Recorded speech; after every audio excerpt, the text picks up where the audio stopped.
to dream of the master race. The history books, they tell of their defeat in 45. They all came out of the woodwork on the day the Nazi died. They say the prisoner of Spandau was a symbol of defeat, whilst Hess remained in prison and the fascists they would beat. So the promise of an Aryan world would never materialize. So why did they all come out of the woodwork on the day the Nazi died? The world is riddled with maggots, the maggots are getting fat.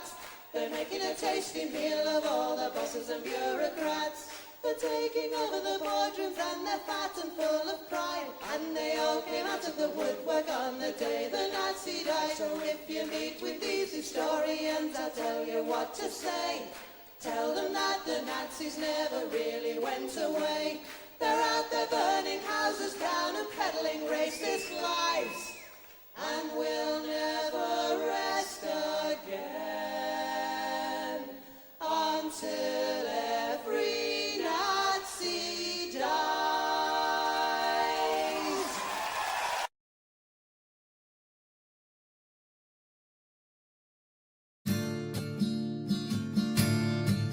Woke up one morning and there were soldiers. Oh, bella ciao, bella ciao, bella ciao, ciao, ciao. Woke up one morning and there were soldiers. The invasion had begun. Lend me your shoulder, we'll stand together. Oh, bella ciao, bella ciao, bella ciao, ciao, ciao. Lend me your shoulder, we'll stand together. But I feel my time has come, and if I die here for the resistance, oh, bella ciao, bella ciao, bella ciao, ciao, ciao. And if I die here for the resistance, you must lay me in my grave among the flowers upon the mountain.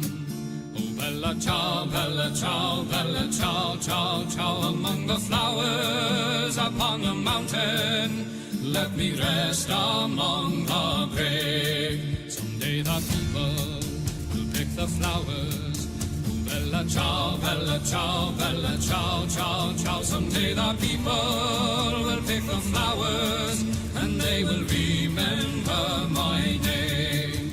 This is the flower of the resistance. Oh, bella ciao, bella ciao, bella ciao, ciao, ciao. This is the flower of the resistance, and those who died for liberty. This is the flower of the resistance.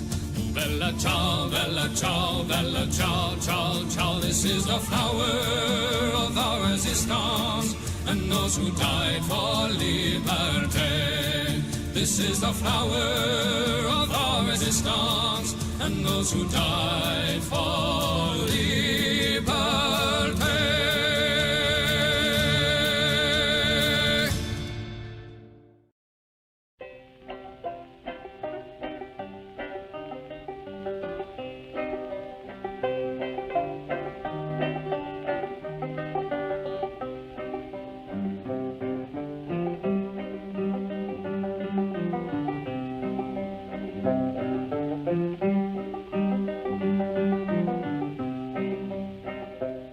Come all of you good workers, good news to you I'll tell, of how the good old Union has come in here to dwell. Which side are you on? Which side are you on? My daddy was a miner and I'm a miner's son, and I'll stick with the Union till every battle's won. Which side are you on? Which side are you on? They say in Harlan County there are no neutrals there. You'll either be a Union man or a thug for J.H. Blair. Which side are you on? Which side are you on? Oh, workers, can you stand it? Oh, tell me how you can. Will you be a lousy scab or will you be a man? Which side are you on? Which side are you on? Don't scab for the bosses, don't listen to their lies. Us poor folks haven't got a chance unless we organize. Which side are you on? Which side are you on? Which side are you on? Which side are you on?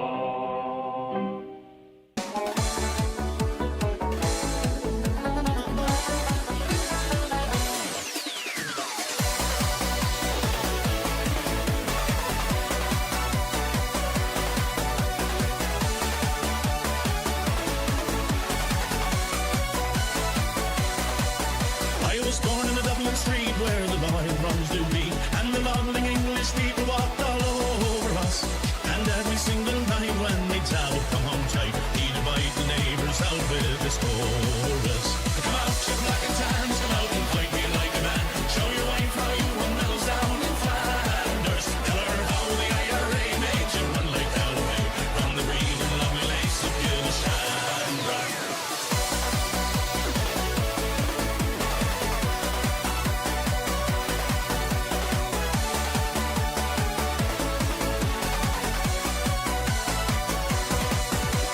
Tell us how you slew them old Arabs 2 by 2, like the Zulus they had knives, bows and arrows. Of how bravely you faced one with your 16-pounder gun, and you frightened all the natives to the marrow. Come out, you black and tans, come out and fight me like a man. Show your wife how you won medals down in Flanders. Tell her how the IRA made you run like Galloway from the green and lovely lakes of Gilshandra.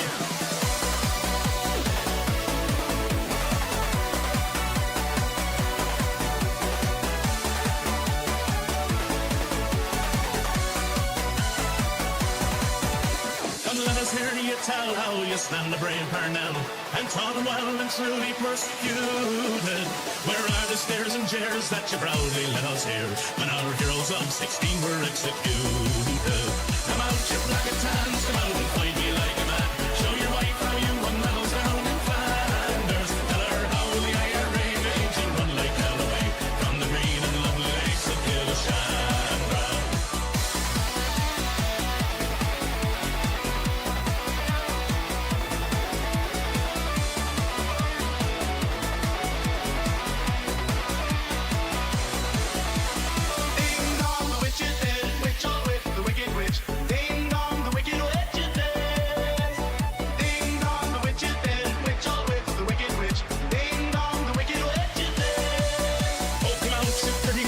Come out and fight without your guns. Show your wife how you won medals up in Derry. You murdered 16 men and you'll do the same again. So get out of here and take your bloody army. Come out, you black and tans, come out and fight me like a man. Show your wife how you won medals down in Flanders. Tell her how the IRA made you run like Galloway. Hello there, hello there, hello there, everyone.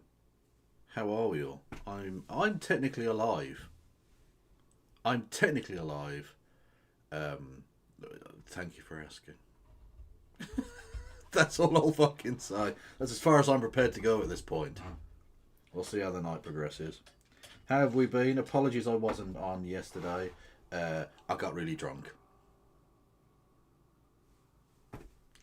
There's no... that's it. That's the end of that discussion. That's the end of that explanation. That's just what happened. I will not be taking questions on this matter. Manic Street Preachers. I imagine it probably was an MSP gig. I would have thought, but I don't know. It's just a fun...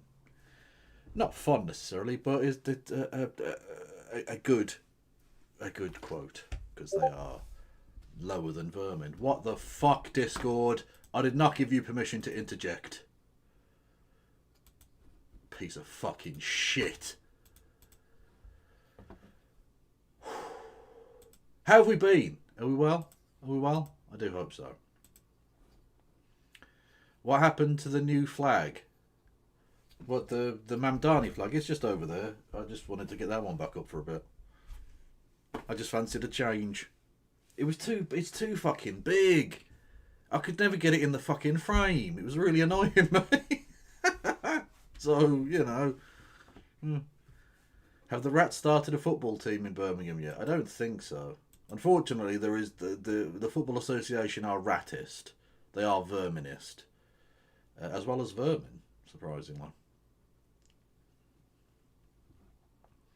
Thank you, Dr. Phil Decker, with 100 bitty bits. Do I have the alert box on?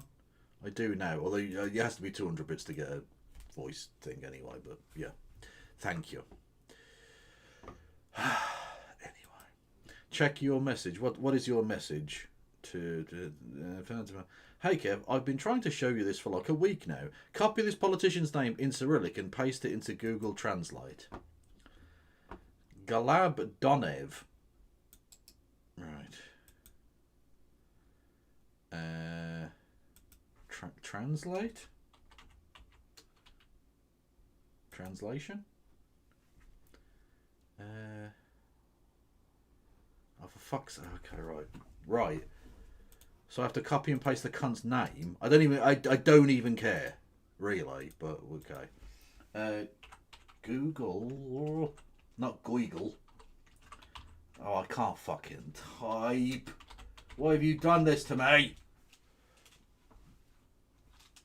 Google Translate, right. Enter the text. Sometimes may be good, sometimes may be shit. It says Dov Donev. So it's not translating Donev for me. He detected it was Bulgarian and it's translated it to Dov Donev. Okay. Chat, you know I like to interact with you and everything, right? If you have fucking interrupted my stream, Phantom of Black, to tell me about a man called Sometimes Dov, may be good, sometimes may be shit. I'm actually going to fly to Bulgaria and I'm going to find you somehow with my big brain and I'm going to fuck you up. His first name is Pigeon. He's a stiff dick of poop.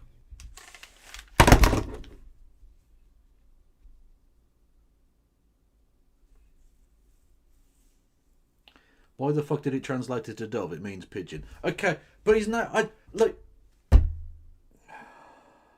Just breathe, Kev. Breathe. See, this is why I could never work in like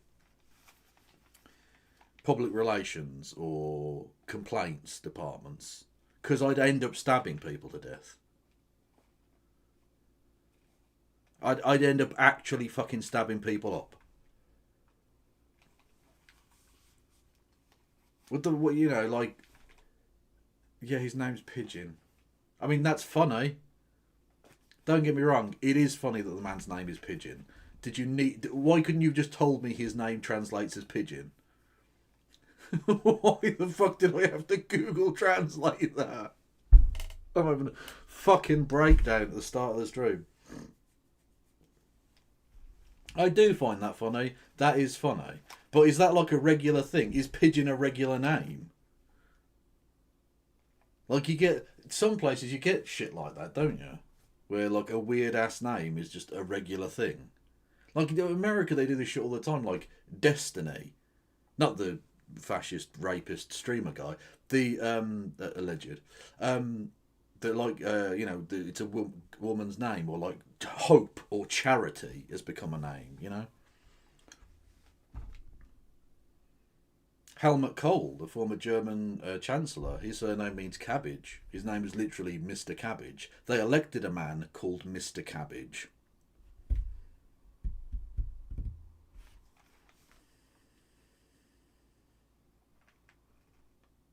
Or should I say they elected a vegetable? I don't know.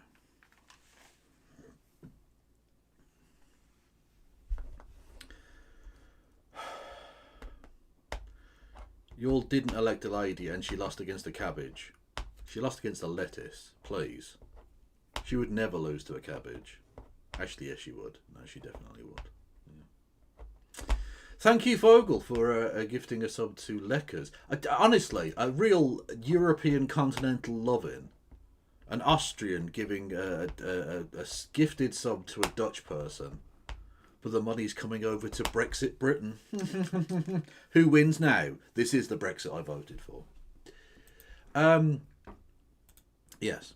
Thank you to Carl Brown for gifting a couple of memberships. Absolutely lovely work, Carl. Much love to you, my friend. By the way, who was it? I think I've asked this before, right? There's someone in my Discord who's running for election for the Green Party in the local election campaign thingamajig. And I did see it the other day, but I'll be honest with you, I was like half asleep. And I wanted to like message them, and then I fell asleep. So I didn't, and I forgot who it was. And I don't remember what channel it was in. So I'm just going to ask you all now.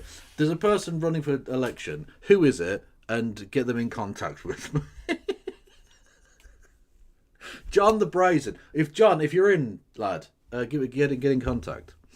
Yeah, we should chat on stream before. Well, ideally before, because that would be good. But like, you might be busy being, doing an election campaign or whatever. But you might be a paper candidate. I don't know your situation, John. But either way, vote for John if you live in his area. And I forgot what that area is. I think it's something like Bradford. Oh, no. Oh, fucking kill me. Right.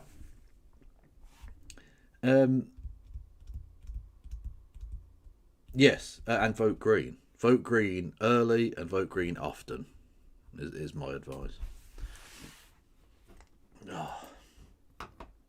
How are we all?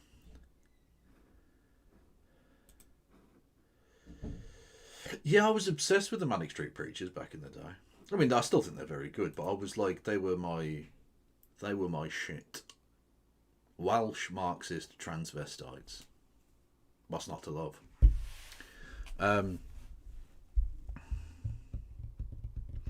Can guinea pigs run for election? Real piggies, not me. I don't think so. I think you do have to be human. Unlike in parts of America, didn't Michael Moore get a ficus plant to officially signed up to run for mayor of New York back in the 90s as a stunt on his old show? I think so. Yeah, I saw the Manic Street Preachers play live several times. They were fucking awesome. Anyway. A Design for Life is a song that continues to come back. Well, exactly. A Design for Life essentially became a kind of secondary Welsh national anthem, which is cool. Like, a song that begins with the phrase, "Libraries gave us power," became an anthem. They took a song about the Spanish Civil War to #1 in the charts. Amazing shit. Mannix went a bit centrist dad, didn't they? Basically, yeah. I think I fell out of love with them because they... Like, I'll be honest with you, their last 3 or 4 albums have been shit. And that hurts me. As a massive fan of theirs, it hurts me to say it, but it's true. They should have split up in 2004 or something. If not before. The Holy Bible is a crazy good album. It was all shit after Richie. Not true, Kane. Not true. Not true at all. And I'll be honest with you, okay, controversial point, Richie wasn't even the best songwriter in that band, by far. I'm just saying, he wasn't. I hope he's alive and well. Let's be honest, he probably isn't. But, yeah. And he wasn't a musical influence either. So actually, musically speaking, he wasn't a great loss. Obviously, spiritually, a massive loss, but I think the next 2 or 3 albums afterwards were still very good. And more commercially successful as well, because they weren't being written by a maniac, I suppose. I don't know. Anyway. And I'll put it now, right? Know Your Enemy. Fucking good album. I'm just going to put that out there right now. People rag on it, but it's got some absolute belters in there. Sometimes it may be good, sometimes it may be shit. Hey Kevin, only recently started watching and loving you. Please never stop, I'm hooked now. Much love to you and everyone in chat, vote green. Well, thank you very much. But also, what I will say is if you're hooked on Kev, there is no known antidote. You're fucked. I'm sorry. Okay? There is no methadone for a Kev addiction. Just saying. But anyway, thank you, Layla. Much love. Yes. Anyway, This Is My Truth is my favourite. Well, if it is your favourite album, you could at least spell it out in totality. This is my truth, tell me yours. Which is an amazing phrase. And I love it. And now a song, right? I didn't even mean to get into a Manic Street Preachers bit today, but I think the best song that no one ever talks about ever, because it's just a studio album, an album track, is Further Away. A genuinely belting song, which would have been a hit if it had been a single. And they don't even play it live. I don't think they've ever played it live. Amazing track. Anyway, don't matter. Right. Let's not go into it. Right. So, there are a few things we could talk about today. Right? Including the Manic Street Preachers, of course.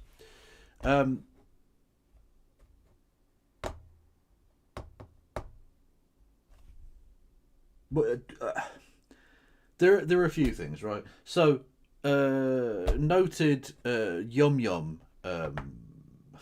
protege, Morgan McSweeney, former advisor to the, at time of recording, Prime Minister, spoke in front of the Foreign Affairs Select Committee today. But what's the point? Like, he's a lying piece of shit. He's a massive lying piece of shit who lied. So what's the point in listening to him? Literally, he just went in there and pretended like this was a serious thing. Like he was actually going to reveal anything. Or not even reveal anything, but like tell the truth. And he didn't. He just went in there and pretended like it was a good faith nomination of Peter Mandelson for the ambassadorship to the United States. Absolute bullshit.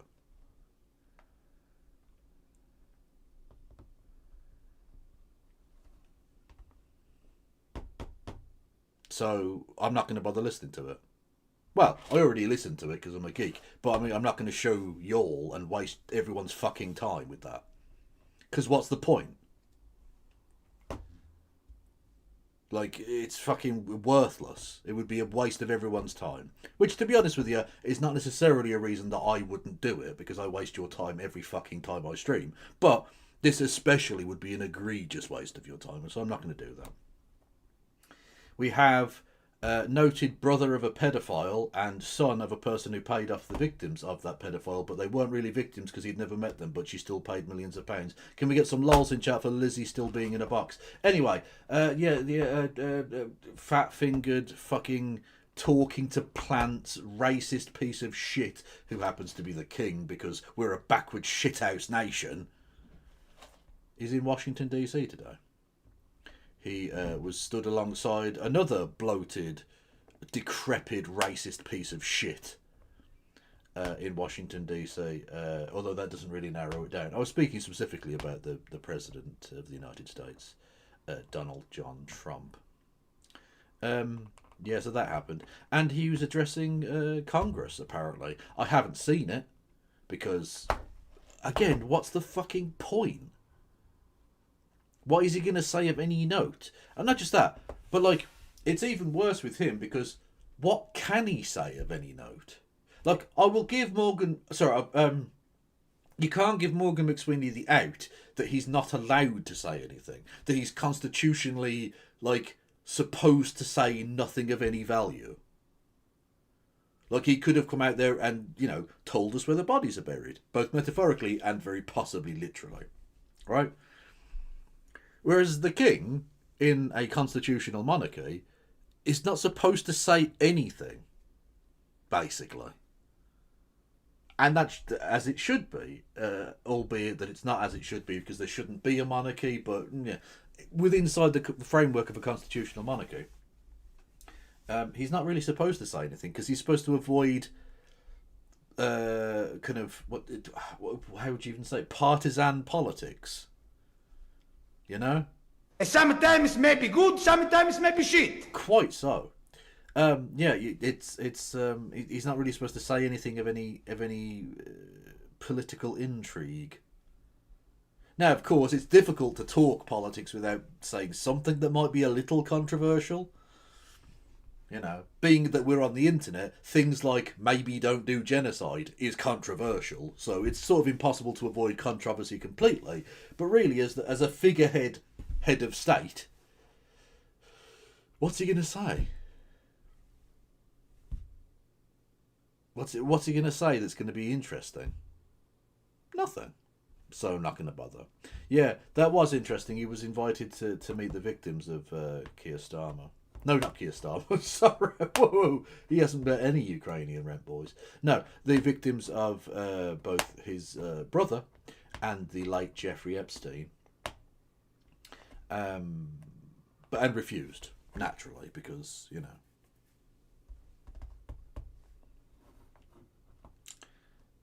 He knows that there's no real leg to stand on, and that realistically they were going to say, can you extradite your brother to the United States to face inquiry? And he'd have to say no, because again, that's not really in his gift as well, because he doesn't deal with the day-to-day running of the country. But either way, he also doesn't want to do that because he's a piece of shit who's protecting his paedophile brother. So, just saying. Yeah, so moving on from that. Talking of the associates of Jeffrey Epstein, we had today, I mean, sort of an interesting but vaguely not interesting debate as such in the House of Commons. Again, I won't bother showing any of it to you because it ultimately didn't go anywhere. But this was around... it's a technical procedural matter, but it is, I think, of note nonetheless. Keir Starmer lied. That's not news to anyone who's a regular to the channel. But he lied specifically in the House of Commons, which is against the rules, albeit that it happens all the time. But he lied so egregiously and so obviously that it was thought that he should go before the Standards Committee, which is a committee of the House of Commons, which has influence politically, but can't actually directly do anything other than, I think it can get you banned from Parliament for 1 day, I believe, is the biggest actual punishment it itself can impose. But if you're found in breach of the ministerial code, it's politically not a good thing. Literally, it was sort of the beginning of the end for Boris Johnson when he was found in breach of it. Because the whole Partygate thing where he said there were no parties, and then there were pictures of him at parties. You know. Anyway. Yeah, so it was thought that he should go before that particular committee for investigation on the basis that he definitely lied about all of the Peter Mandelson stuff, right? So obviously he lied about not knowing about his relationship with Jeffrey Epstein, because there's literally video of him being asked about it and him going blah, blah, blah, blah, blah, and like brushing it aside. We know he knew about the vetting problems because he was told about that and then went to Parliament to defend him and then fired him like 48 hours later or whatever it was, and all of that jazz. He said that there was absolutely no pressure whatsoever on any civil servant to get the vetting just so, and all of that jazz, and lied when he said he wasn't appointed because he was just a chum who was being paid back for political services rendered, etc, etc. Lied about all of that, very obviously. So the Tories put a motion to the House to vote on that, whether that investigation should happen. And in a somewhat unprecedented move, even though this is a thing for the House of Commons, the government whipped its own MPs to vote against it. Because you can tell that someone's definitely innocent when they do everything in their power, up to and including calling people back from fucking Scotland. There were Scottish Labour MPs who were called back to London. Because after this week, they're going on a 2-week, was it 3-week, vacation thing, right? Parliament gets prorogued, and there's a new King's Speech, and the new session of Parliament happens. Not a new government or anything like that, but a new session, right? And so a lot of the MPs who live quite far from London went, fuck it, nothing's really happening, I'll go home. Because they're MPs in like places like, if you're from the fucking Hebrides, that's like, you know, a whole day's fucking journey basically to get back. Which makes it like weekends and stuff really difficult for them. Anyway, the point being, they'd all like left. And because this vote was granted, they were all recalled to come back and save Keir Starmer's skin. I don't know how much of a fucking cuck you have to be to A, vote to keep this prick, right? Amazing. And secondly, to either get on a train or fly or drive, in one case I'm led to believe, from fucking Scotland all the way back to London to save Keir Starmer's skin, when he literally would have you rolled over with a fucking a cement flattening machine thing. What are they called? Steamroller. He would have you steamrollered into a pancake if it got him one good headline.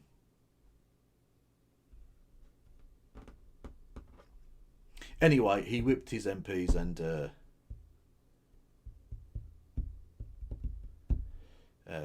he got through. I believe 15 Labour MPs voted against. Loads abstained because, you know, they're pussies.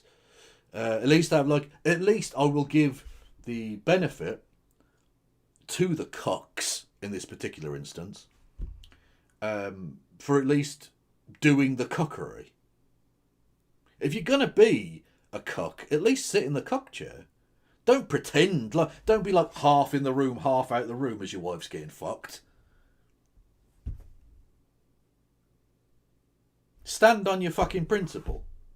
Stand on your principle that you are going to go down with the HMS Keith.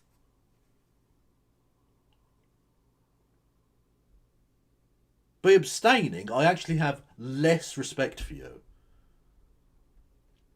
Because the cocks are now going to have to go back to their constituency and defend their decision to their electorate and answer those questions. Why did you vote against this? Why did you vote to cover up the Prime Minister's lies?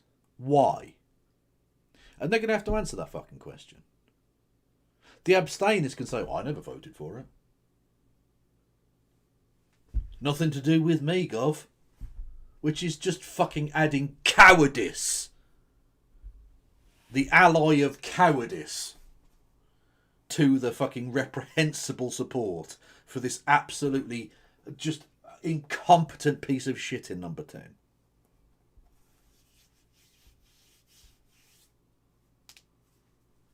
And you can tell that the McSweeney machine is still rolling.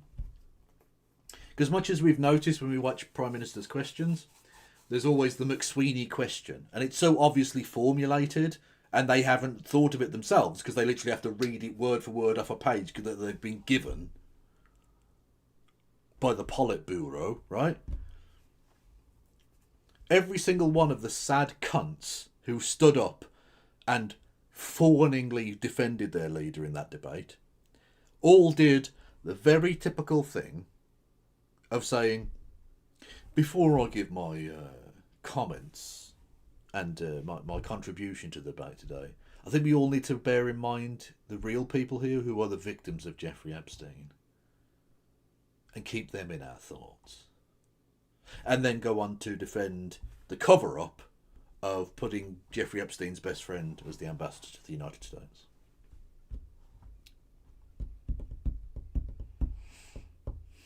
Nothing like a bit of hypocrisy, eh?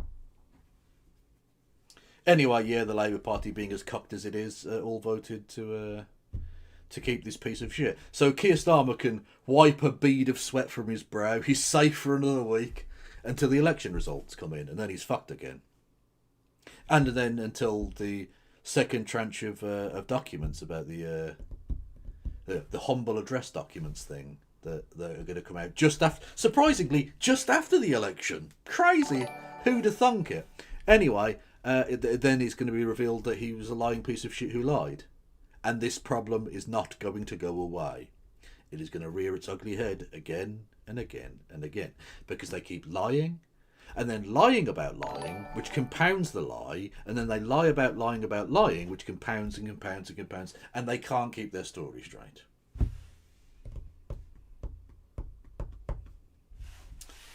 Hiya, are you the mysterious voice on the Helena MTG channel? I am indeed. Hello there, multi... Oh, your name's gone. Apologies. You started with multi something or other.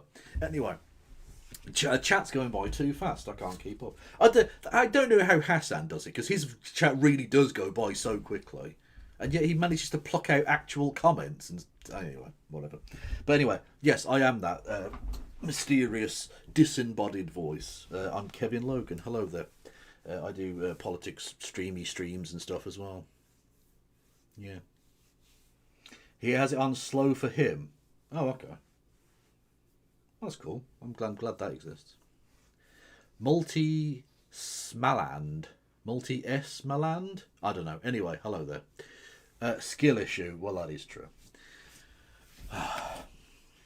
Anyway, so, in lieu of any of that stuff, what I thought I would... Oh, and thank you, by the way, to John the Brazen. I will be in contact and we'll... I was about to say we'll hook up. I don't mean we'll hook up like that. Unless you're into it, we'll see how the night goes. But, I mean, we'll, like, connect and we'll do a stream or something and have a chat. About your running to be councillor and all that jazz. And given that the Labour vote is collapsing, who knows? Maybe you'll become a councillor. And then maybe Kev gets a kickback. Maybe Kev gets an ambassadorial role. That's how it works, right? You do something for a politician, the politician gives you freebies. That's how it works. I get to be the ambassador for... I don't know where they're from. Bradford, fuck it. I get to be Bradford's ambassador to Mongolia. Fuck it. Why not? Patronage, motherfuckers. Or we'll just have a chat and that'll be fun. Anyway, vote green. Yeah. Right. So in lieu of any of that shit, what I thought I'd do, right, is show you a thing from a couple of days ago. Now, I don't usually pre-watch stuff. As you well know, chat. I like to give you my authentic first-time reaction to a thing. Which is why you would watch a streamer. Otherwise you could just watch the thing yourself. Or whatever, you know. Anyway. But I did pre-watch this. Which is why I know it's fucking awesome. If anyone had any remaining doubts about... young Mr. Zachary Polanski, I think this interview should put those to bed. I think, albeit that I was initially a little bit disappointed because when I saw the headline "Polanski exposes balls," I was expecting a slightly different video. To be honest with you, I was expecting, you know, I'll just say. I got excited for nothing. Because it turns out the balls that got exposed were not anything else. They were, oh, for fuck's sake. That reveal went super fucking well. Brilliant. I fucking hate the world. Death to America. Am I right, chat? Fuck's sake. Right, hang on. No. There we go. Boom. Right. Ed balls. I'll edit this bit out if it goes up on YouTube. Right. The balls that got exposed were Ed balls. And not Ed balls' balls, just Ed balls. As being a talker of absolute bullshit, so to speak. Anyway. Britain, I think I've been through this. Britain is... a phenomenally corrupt nation, right? Like I've talked about this before with like when you get those corruption league tables and it's always like Afghanistan at number 1 or something like that, and then Britain's like really low down. I'm like, motherfucker, just because we've formalised and legalised all of our fucking corruption doesn't mean it's any less corrupt. Ed Balls, that is his real name, by the way. I didn't make that up.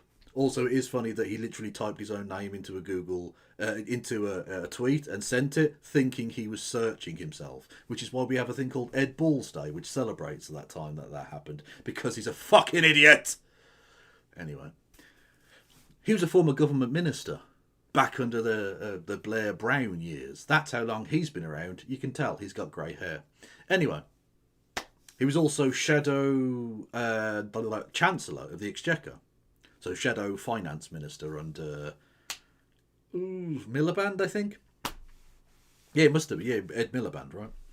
And then lost his seat. Lol. I think he lost to a Tory, but that doesn't... Who fucking cares? He's a Tory.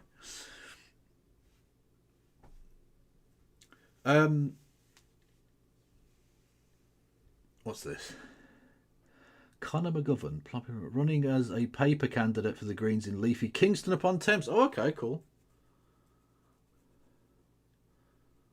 Oh, that's fucking dope. Well, if you want to come on for a chat as well, you're more than welcome to. Even if you are only a paper candidate, that's still cool. Anyway, Ed Balls, right? He's one of the hosts on what's called Good Morning Britain, which is one of the big. Well, it's not terrestrial anymore, is it? But one of the big free-to-air television channels, ITV, probably the second biggest in the country, I would imagine, in the morning. So it's like morning news / discussion show thing. And that in itself isn't the end of the world. You're going to get former politicians who go into broadcasting and things, whatever. But he's literally the husband of current Foreign Secretary and former Home Secretary, Yvette Cooper. She of the having 12 different types of bunting in the Union Jack colours and a Union Jack tablecloth and all of the other things that she blatantly fucking lied about. Anyway, he is Mr. Yvette Cooper or she is Mrs. Ed Balls. One of the two, who cares? The point being, the incestuous nature of media and politicians in this country is fucking bizarre and disgusting. And no more so in this case, because literally he has actually fucking interviewed his own wife. And this is the fearless fourth estate. This is the fearless fourth estate that's going to hold the politicians' feet to the fire. Fuck off, man. Absolutely ridiculous. So anyway, this obvious fucking political hack piece of shit is interviewing Zachary Polanski. He lost to Andrea Jenkins. Oh, that's embarrassing. Oh, mate. I wouldn't show my face in public again. I couldn't handle that. That's deeply embarrassing. Less than 2 weeks away from what are predicted to be dramatic local elections next week, as, well, there are all sorts of challenges for all of the party, but momentum appears to be growing for the Green Party, which is now, we're told, looking to throw out some of their more unpopular proposals. But will it be enough to win over unconvinced voters? Should the Greens be sticking to their principles? The Green Party leader, Zach Polanski, joins us live from Salford. It looks like you're doing... It's time for a Zach attack. A bit of a Nigel Farage here, Mr. Polanski. Last year, Reform did very well in the Runcorn-Helsby by-election and then started ditching their tax policies. You did very well in the Gorton and Denton by-election a couple of months ago, and now you are telling us you're going to be ditching some of your long-standing Green policies. So we thought we'd ask you... Firstly, no one wants to hear you ramble, you cunt, and ask your fucking question. And secondly, if you're going to try and manufacture our consent, could you do so in a little less obvious a fashion, Mr. Balls? Oh, you're just like Nigel Farage. So changing your policies means you're like Nigel Farage. That's interesting coming from a guy who's so far up Keir Starmer's arse he can see the backs of his fucking tonsils, right? Given that he's Mr. fucking U-turn. So if changing your policies means you're like Nigel Farage, then Keir Starmer's a fucking Nigel Farage cosplayer, isn't he? God damn. About a few of them. Shall we start with immigration, is it still Green Well, policy? could I start with, we're not actually ditching any policies. The story isn't true, so I think...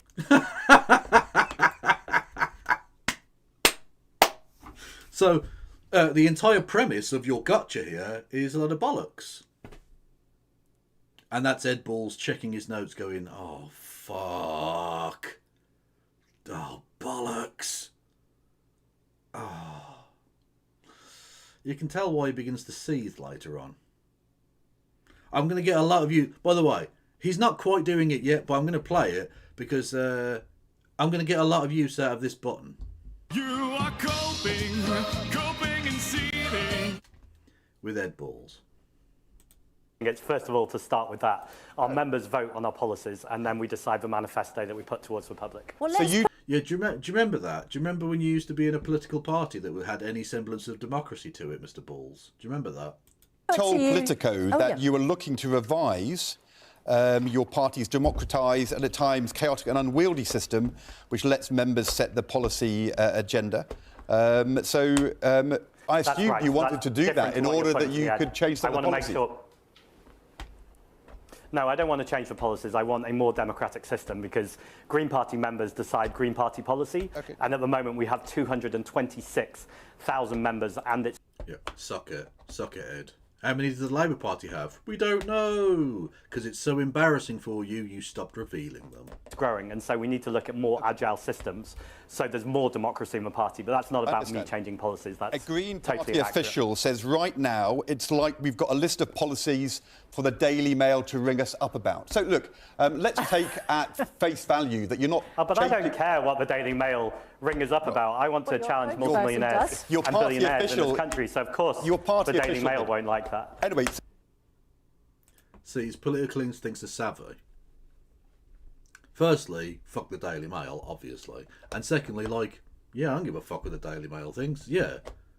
I want to take on the owners of the Daily Mail, so of course they're not going to fucking like it. Based and awesome. so let's get to detail. Right, so you're First of speaking all- to me, not a party official, right? And I'm the leader of the party. And I'm saying that if the Daily Mail are unhappy, then we're probably on the right track. Because Now, he literally just said, we'll go back a few seconds. This is the advantage of pre-watching, because I know what's going to happen now.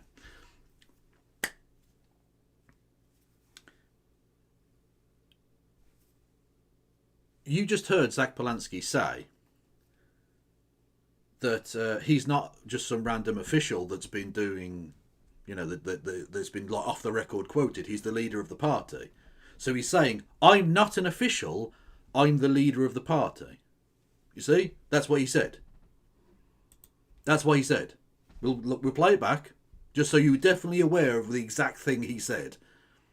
Because comprehension's very important in this game. won't like that. Anyway, so let's get to detail. Right, so you're First of speaking all- to me, not a party official, right? And I'm the leader of the party. And I'm saying that if the Daily Mail are unhappy, then we're probably on the right track. Because I want to tax multimillionaires are and the billionaires, and I want to end rip-off Britain. You're not just a party official, Mr. Polanski, a Morgan McSweeney. You're the guy in charge. You're the leader. That's why you're That's on our what I'm saying. programme.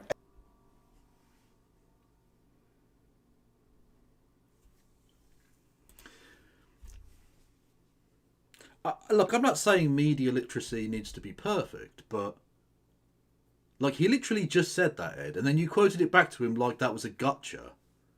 Did you actually listen to the thing he said, or did you listen to some of the words and guess what he was saying? Have you just got a talk? Have you just got a discussion tree that you're going down? Are you interacting with this human being you're talking to or not? Because it seemed to me like you're a fucking idiot, an ignorant prick who didn't understand a thing he just fucking heard. And you're supposed to be some sort of actual, journalist now, are you? This man wanted to be fucking Chancellor. Although, given that the current Chancellor's a fucking waste of space, maybe you don't need that many fucking skills for it. Well, at least to get the job. To do it well, you sort of have to, I guess, but, Exactly. So let's start. Is it Green Party policy to say that on motorways you're going to change the speed limit from 70 miles an hour to 55 miles an hour to improve the environment and getting us to drive more slowly? That's not been in the manifesto, and in 10 days' time, we've got local elections, and unsurprisingly, speed limits are not on the ballot.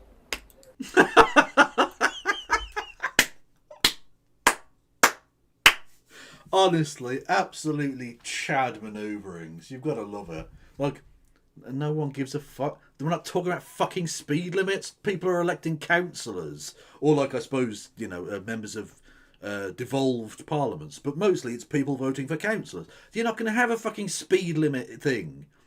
It's like you're talking about the immigration issue. It's not irrelevant. It's fucking councils.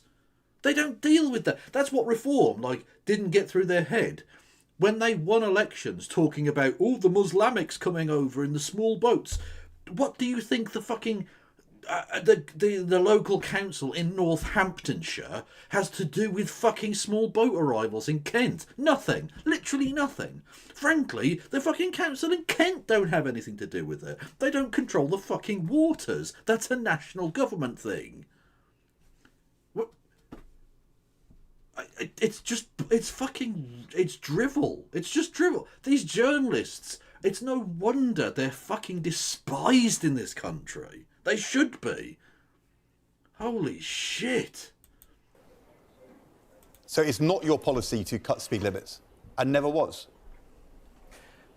Well, there's a difference, as I'm saying, between what the members vote on and then also what we have in a local election, and speed limits are not in a local election. So on the motor- Yeah, because local councils don't deal with motorway speed limits. Local councils, interestingly, do deal with motorway lighting. And I know that because I briefly worked for Birmingham City Council one summer in the events department, which was real fun because every day was totally different. We some days you'd go out and put like metal fucking... like gate things outside of like music event in Nuneaton or something, and then the next day we were in a cherry picker changing the light bulbs on the lampposts on the motorway all day. It was fucking awesome. And then on the hottest day of the year, when they reopened the really old council building, which is the one based on the Temple of Castor and Pollux that I mentioned in my Birmingham history video, beautiful building, but we were lifting up these big ass heavy wooden chairs to the very top of it, and it doesn't have a lift in it, so we had to go up flights and flights of stairs with these big fucking chairs because they were like redoing the building so it could be used again, because it basically been empty for fucking 20 years or something at that point, disused. Imagines Kev riding the council issued rat to the job site. Well, no, this was pre-rat. We just had a normal amount of regular-sized rats for a city of our size at the time. The massive recent rat situation is a very new concept. When did I work that job? It was just before I went to college, wasn't it? So it'd have been about 2005, 6, something like that. So we're talking 20 years ago now. Over 20 years ago, if it's 2005, right?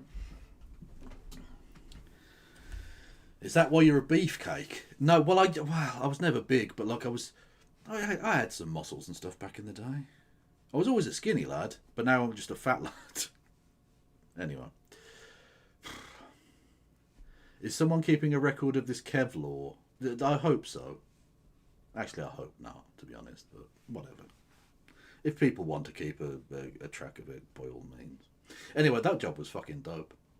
And means I've technically got a very, very, very small council pension. I think it'll pay out like about £4 or something if I ever retire. I only worked it for like 2 months or something. It was lovely. Anyway, really hot summer, I remember. Yeah. Party officials or the members may have said it was 55 miles an hour, but you, the leader, are saying no, that's not the policy because you're deciding that. Well, not really, because, again, it's not... The councils don't fucking decide that. That's not a council... The motorways are a national government concern.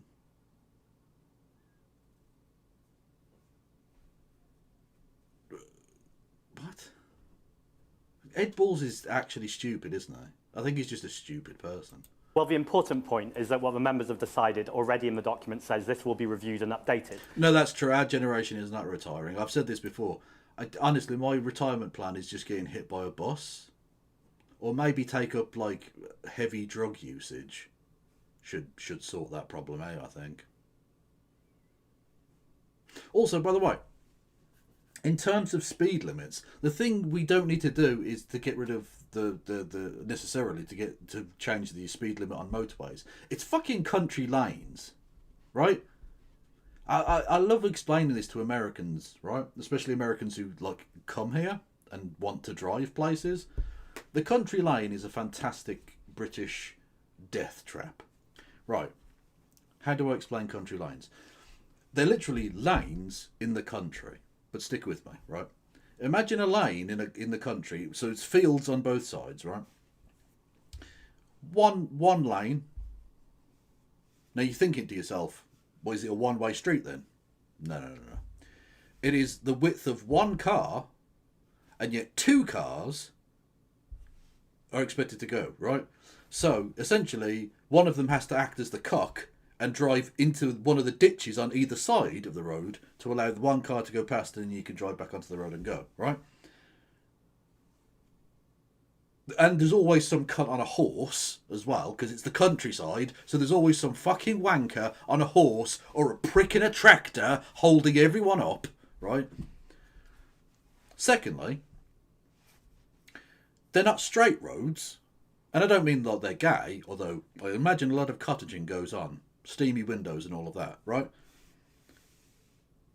There's sharp curves and bends and blind turns and all kinds of shit going on, right? It's a fucking higgledy-piggledy fucking madness of a thing. So you're thinking to yourself, with all of that, what's the speed limit on these incredibly poorly kept roads? Sharp turns, one lane for 2 lanes of traffic, all of that kind of shit. What's the speed limit? 20 miles an hour? 30 miles? 60?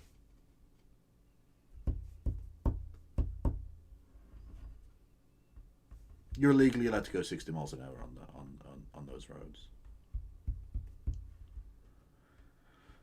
On roads that are little more than dirt tracks at points. Most of it's paved. Not all of it. And even the bits that are paved are hit and miss. They don't fix potholes on roads that people do use. They certainly don't fucking fix them on roads that most people don't use.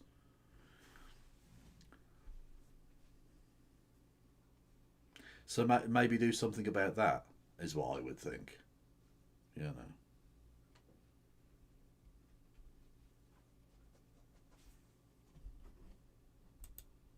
Again, not really a council concern, so not relevant to this election. Just thought I'd mention it. Because if people vote on things in the 1980s or the 1990s, then of course that gets regularly reviewed.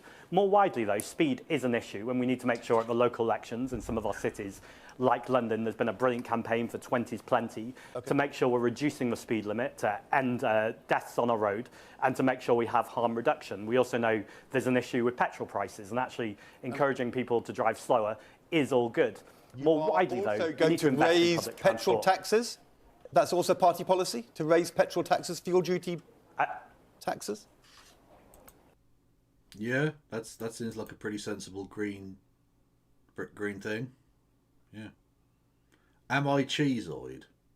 Why cheeseoid exist? Ed, I'm not sure what you're missing here, having been a Labour politician, but at a local election, petrol prices are not usually on the ballot. What is on the ballot, though, is we want to make sure that we're bringing buses said you were going to raise public control. But your recent policy document said that you were going to increase tax on fuel to discourage car. Why does Ed Balls give off such a smug, condescending attitude? Well, it's because he's a smug, condescending cunt. He thinks he's a lot more intelligent and, frankly, important than he actually is. And the money would be used to redress the negative environmental and social consequences of transport. So all I'm doing is just reading green documents and asking you whether they are still policy and they're going to change. And, you know, and you've been explaining that you're in charge rather than officials or members. So it sounds like you do want to reduce... He said, "You're in charge." Piss. Speed limits, but you're not sure about raising petrol prices. Well, two things. I and members are in charge, not officials, so that's just separating that. Second, reading green documents is doing a lot of heavy lifting there, Ed. Ultimately, anyone can decide that they're going to write a document, call it a green document, and... Can I be honest with you? Well, I've been loving reading them. It's absolutely fascinating. You are coping and seething. You fucking prick. Apparently, the Green Party wants a world without borders. Now, I've got to say, you are the first person... Who? What are you talking about? Literally no one is saying this. Also, dickhead, when you start your interview off with, "You're just like Nigel Farage," and then you go on to accuse someone of wanting open borders, you're the one who is Nigel Farage, you seething prick. Person who's ever wanted to be Prime Minister in Britain who thought you could have a country which didn't police our borders. Is that really green policy? Do you know what I'm enjoying? That the fact that a Labour politician who's married to a senior Labour minister is allowed to ask questions of a leader of a Green Party. This is not our manifesto, and what you're doing Are you accusing me? Are you accusing me of being? Are you accusing me of being a Labour politician? You are. You literally are. Like. So his argument, I think, is going to be, I'm not technically elected anymore. But you are still a former Member of Parliament and a former minister who is married to a current minister who is a national broadcaster and quote-unquote journalist and a member of the Labour Party. You are a Labour politician. You're not elected anymore because you lost to Andrea Jenkins, you fucking loser. Loser! But, you know, yeah. And, of course, it is unethical, yes.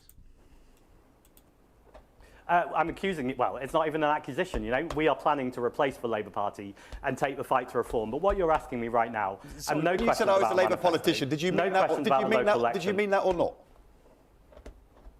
Well, you might have been a Labour minister fairly recently, I was a Labour in the cabinet last minister 10, 20 years, so... Yeah. Look, unfortunately, Mr. Plansky, I lost my seat in 2015 and I've not been...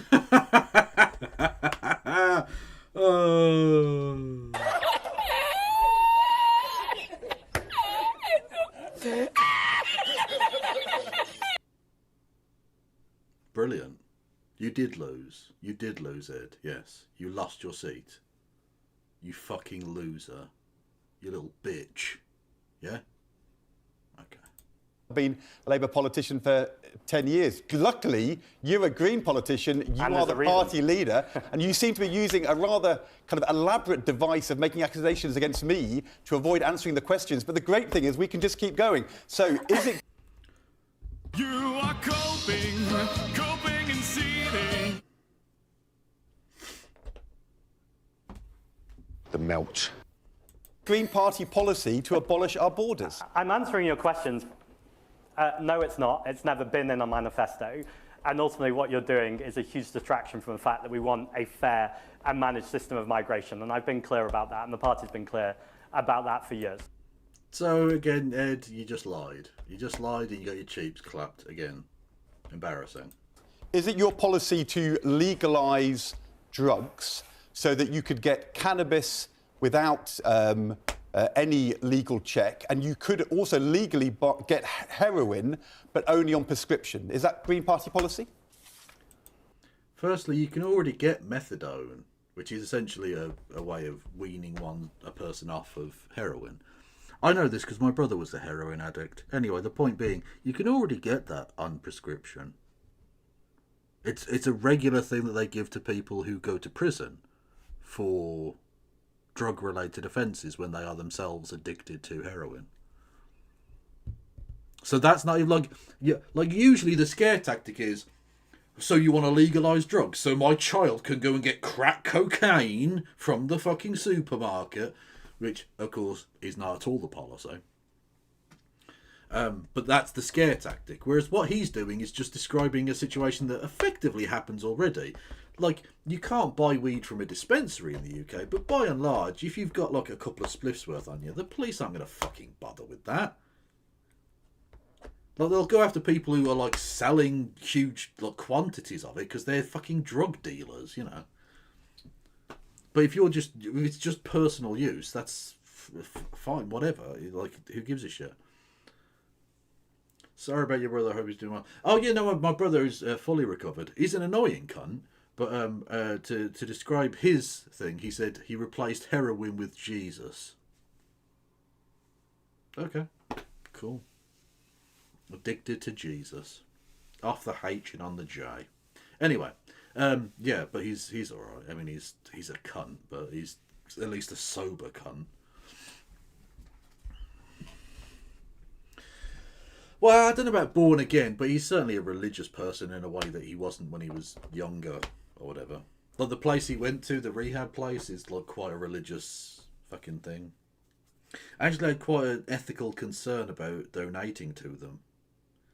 I felt I sort of still had to, even though they were doing a religious thing and I didn't like it, but they did help out my brother a lot, so I slipped him a few quid back in the day. Anyway, but they do good work. It's fucking religious wank, you know. Anyway.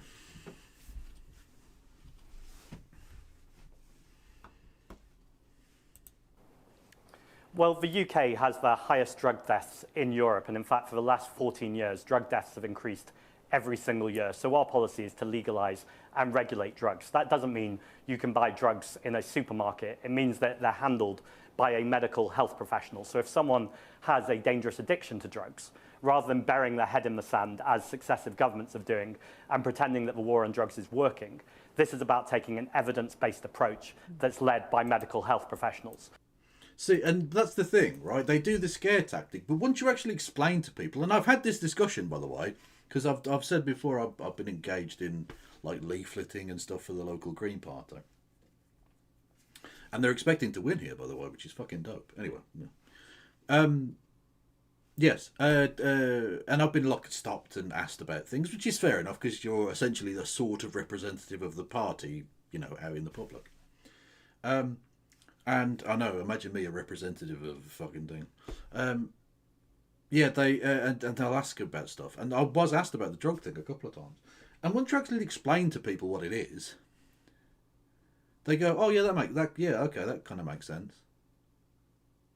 Because they understand, the idea, and it is scary. It would be a fucking terrible idea to have fucking heroin available at Sainsbury's or any other supermarket chain. I wasn't giving free advertisement to the fucking Sainsbury's heroin counter. Anyway, the point being, that would be a terrible idea, but that's not the fucking policy. It's making sure that people who have a physical addiction get the help they need, which sometimes includes, unfortunately, at least in the short term, taking more fucking of the shite. Maybe some people have got to bottom out a little bit and all of that sort of jazz. The point being, you have medical professionals on hand to help people in the process. A safe shooting up site sounds counterintuitive to the conservative mindset because they just want to punish things they don't like rather than trying to ever treat a person or make a person better.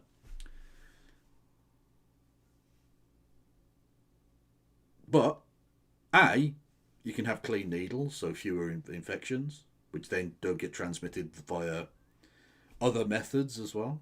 And secondly, you can have a medical professional at hand, so there are fewer OD incidents and less severe ones and blah, blah, blah. The actual quality of the produce is not being mixed with all kinds of evil shit because it's not profitable and etc., etc. And you can offer them the assistance necessary to begin the process of getting off of the fucking stuff. And you need to do that in a medical, in a way in which the police won't attack. So, for instance, one of the ways in which the police aren't actually a help and why things like the war on drugs don't work is that what stops people from getting into the process of starting the, rehabilitation and getting themselves both physically and mentally out of that space, is the fact that any point of access with something that might help them would be potentially lead to criminal sanction. Right? The police don't actually help. They stop avenues by which people might access government services or medical services in order to begin that process. So you have a place where someone can go where the police won't arrest them. Because if there's any possible hint that the police might arrest them, they won't fucking go there, and they'll just shoot up in the alleyway like they do now and die. Fuck the police! Fuck the police! Sounds like, dare I say, a grown-up, sensible approach. Literally, the annoying thing about Keir Starmer like co-opting phrases like grown up and sensible is that he isn't those things. He's just a cunt. He's just a partisan fucking factional wanker. He's not a sensible man. He appears to be sensible. He wants to be seen as sensible. But he isn't sensible. A sensible man would not have done anywhere near the number of terrible shit things, made all of the consistent mistakes, fucked up at every turn. A sensible person, even a sensible person who is a bit thick, would accidentally get some things right. Would just stumble upon some actual shit. But he gets everything fucking wrong.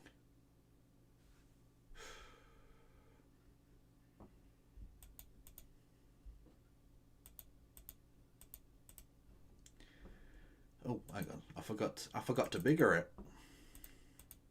I zoomed the screen in so I can see the chat on my thing, but I forgot to do that. And your writing was all very small. Portugal halved their drug arrests and the police could focus on things like sex crimes instead of dealing with pot smugglers. Indeed so. Indeed so.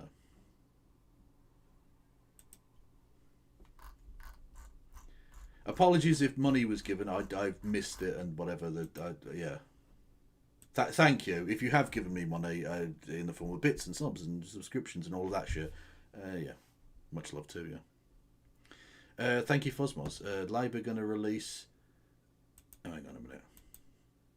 The papers in a limited and specific way. Well, so far they have released the papers in a limited and specific way, and they're waiting until after the election to actually do the thing that they are legally required to do, which is reveal all of the papers. And there's a good reason for that, and that reason is...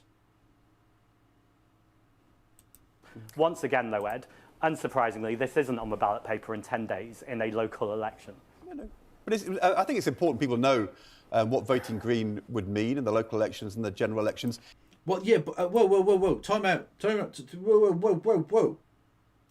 Yeah, it is important that people know what they're voting for when they vote Green in local elections and in general elections, yes. But those are two different types of elections for two different strata of government with two different sets of powers and spending possibilities and budgets and things, you know. And drug legalisation is not in the remit of a council at all, in any capacity. Neither is the speed limit on the fucking motorway or migration. None of these things are on the ballot at all. But good to know you go with the right-wing shock jock thing. Again, having started the interview by claiming that Zach Polanski is like Nigel Farage, you've done a rather passable fucking interpretation of Nigel Farage yourself.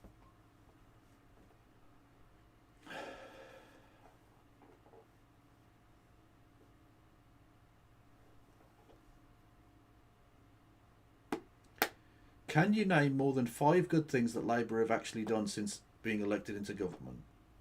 Can I name more than 5 good things? I can name some good things, but even the good things are always spoiled. So they have invested in the NHS to a degree. Waiting times are beginning to come down. That's cool. But they're also doing this weird fucking rejigging of it by getting rid of like NHS England and stuff, and they've just handed off fucking huge amounts of our data to Palantir and stuff. So it's, you know, there's all of that shit. The workers' rights bill, I think, is solid, but it was better before they watered it down, because, you know, businesses wanted it to be watered down, so they sacrificed manifesto pledges and things naturally. What else is there?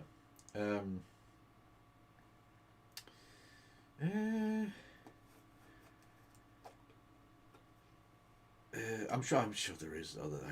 Fucking mind is blanked. I with regard to Iran, as much as I've criticised them, and I will absolutely do so, I would have expected him to go full-throatedly onto Donald Trump's penis and join the Iran war, like full-bloodedly, do a full, like, you know, axis of justice fucking thing, and, you know, the coalition of the willing, do a full Tony Blair, and he didn't.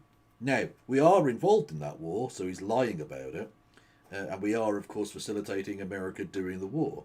But at the very least, he's kept us out from, you know, the real bad shit, so that's something, I guess. Yeah, I'm not sure there is much else, to be honest. They've invested some stuff in green energy, but again, that was much better before they cut billions and billions from it because they got money from fossil fuel companies, you know. So even the good things they have done are always mitigated. Yeah, the two-child benefit, getting rid of the two-child benefit cap, good policy. Implemented 2 years too late, but still a good policy. So even the good things they have done are always, like, tainted. You know? Like, there's nothing they can actually point to as an unalloyed success. Because they don't have any of that. Because, to be honest with you, they set themselves up to fail by having no plan and just listening to right-wing shit from the likes of McSweeney and the various quangos and fucking consultant firms they hired, you know. Is it Green Party policy, as members voted for in October, to abolish all private landlords? Again, not remotely relevant to local council elections, but okay. Well, this is about making sure that we build more social housing and we end the privatisation of our housing. Far too often we see huge skyscrapers going up, particularly in our cities, when no one's living in them and they're being sold. See, this is the good thing, right? This, not only is he, like, politically based, but he's savvy. Don't buy into the fucking paradigm that they're trying to present. Their framing of it is bullshit. So don't answer the question as they've asked it. Fuck them. It's dishonest, bad faith nonsense. So answer the question on the topic that's being asked about, not the weird, dumb shit framing they want you to, like, partake in. Because once you've accepted that, you've got onto their turf, you've allowed them to choose the kind of the lay of the land, you're setting yourself up to never win that argument.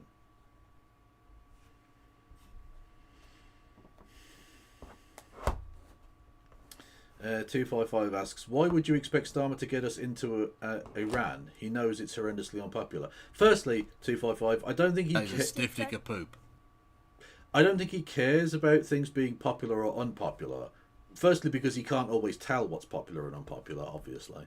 And secondly, like, although he's a political triangulation machine, undoubtedly, what he's not is a very stiff dick of poop. What he's not is a very good one. And so I expected him to go, well, we need a free trade thing out of America. We need to kowtow to absolutely fucking everything. We need to suck Donald Trump's balls harder. That'll make him love us, honest. We're not the side chick, you know. And go full-throatedly into it. Tony Blair knew that Iraq... No problem, Wayward, thank you. I'll get onto it in a second. Tony Blair knew that Iraq was unpopular. It didn't stop him. Think of all the policies that Keir Starmer has implemented that he knew were unpopular. This is, for want of a better or worse, he is not a man who cares about being unpopular, or at least is able to hide the fact that he cares about being unpopular, because he is the most unpopular Prime Minister ever. So, yeah. I expected him to go full into it, and he didn't, and that's something. It's not much, but it is something. I'll give him a tiny scintilla of credit for, and that is all. Thank you, Avid Historian, for gifting us up to 25 5-ad, whoever that is. Probably a weirdo, I reckon. They're watching me, so they probably are. And thank you, Avid Historian, for gifting us up to the Thinking Saber Cat. Much love to everybody involved in all of these things.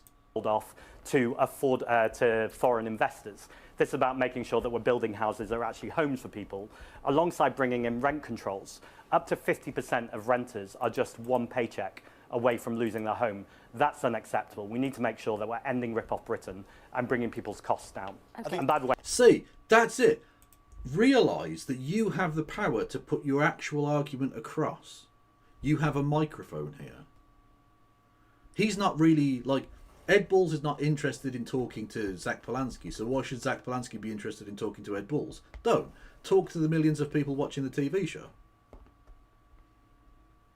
Talk directly to them. Explain what your actual position is and why you hold that position. We want to increase the number of social houses so that we're not reliant on private landlordism.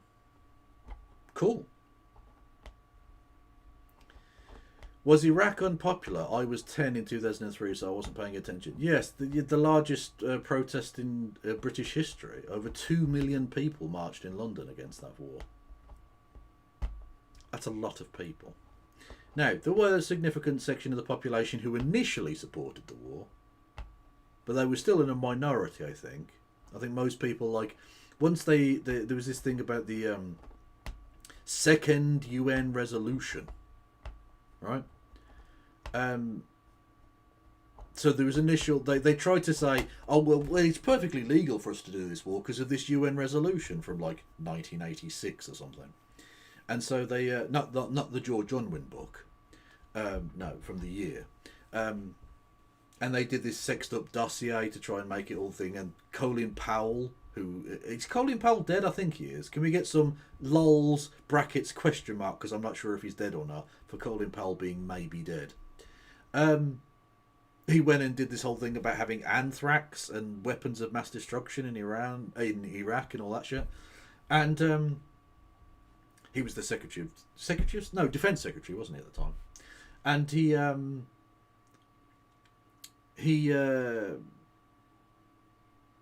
so they went to the UN to try and get a new resolution.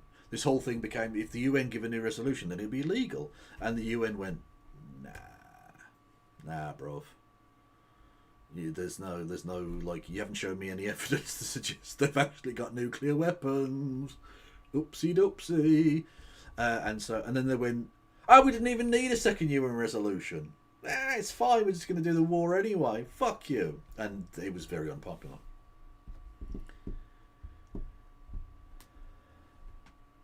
Thanks for the invite. I'd encourage Canada to sign the Green Organised pledge against cuts to no government. Indeed, yes. Everyone go and sign the Greens Organised pledge, and actually join Greens Organised. They seem like a good organisation.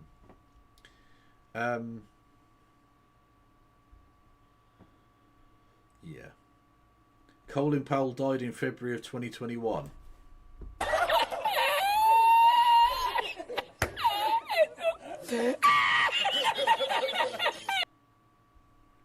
Was it Libya where they did get approval? I can't remember. They did somewhere, but in Iraq it failed, and they still went, fuck it, it'd be fine. Like, that was a war of just totally fucking winging it. Absolutely mental.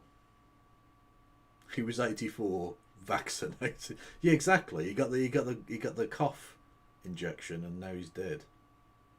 Coincidence? I'm a member of the Scottish Greens, close enough. Yeah, absolutely. Yeah. Bizarrely, why is it? I mean, in Britain, the Green parties are pretty good, But virtually everywhere else that I can see, the Green Parties are shit. The Green Party in America are just a fucking clown show. Just disgusting organisation. And the Green Party in Germany are fucking rancid. Like, are there any other countries with Green Parties that aren't dog shit? Can someone point me in their direction?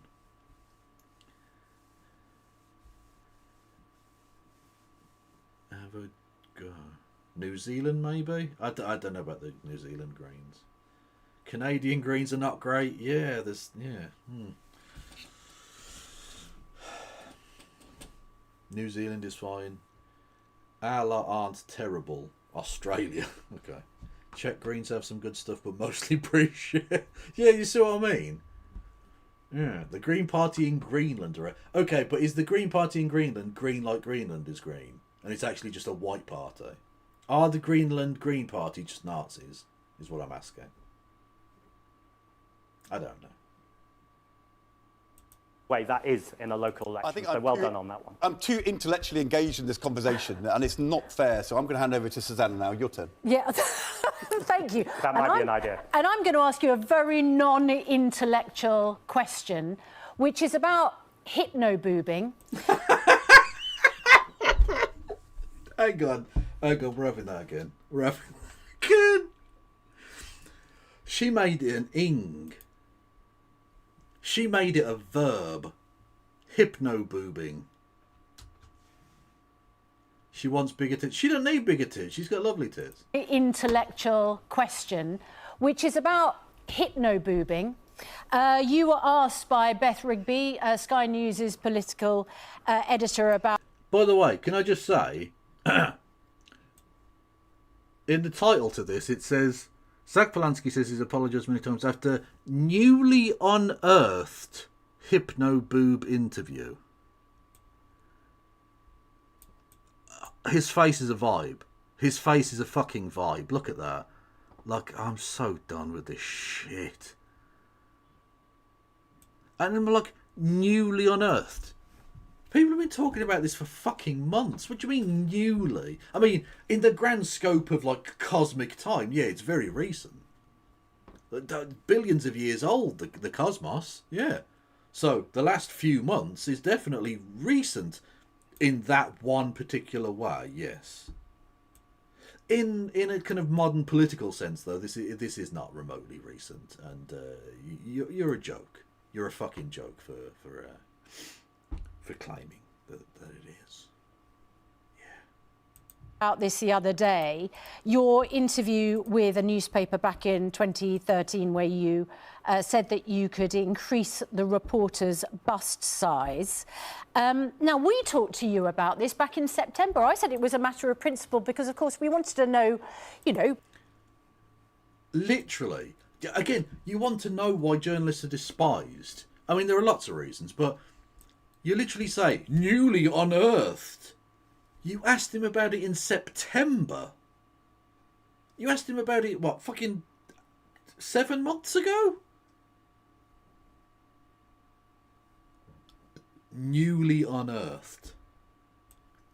Yeah, journalists are terrible. Now, Suzanne Reid is not as bad as Ed Balls, but, like, what you've done here is just a lie. What you've done is lied. It's not new. It's not newly unearthed. It's not fresh. It's not exclusive. It's nothing. This is an old story which isn't relevant to anything. And he's already answered your question on this show. You've already asked him about this. Why ask him again? What difference does it fucking make? Like, it's so fucking dumb. People want to know who they're electing. We asked you on... They're not electing him. This isn't a fucking national election. He isn't standing. Like, he's the leader of a party, so he's a relevant political figure. I get that. But don't pretend that this is about probity in the upcoming elections, because it's fucking not. What it is a political smear. What it is a hit job against someone that Capital doesn't like. The Westminster bubble the Blob, have decided that he is to be attacked. He is a threat to them. So they're going to dredge up like fucking nonsense about hypnoboob. Whilst we're doing genocide, the British government is literally doing genocide right now, and the Blob wants to talk about fucking hypnoboob or small boats.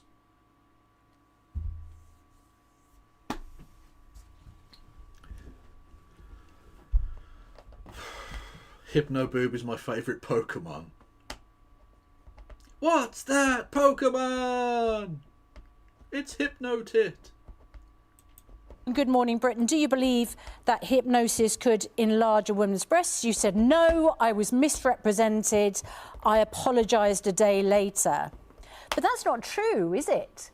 Because almost a week later, after you'd done that interview with the newspaper promising to increase a woman's boobs, you did an interview with Radio Humberside, and this is what you said in that.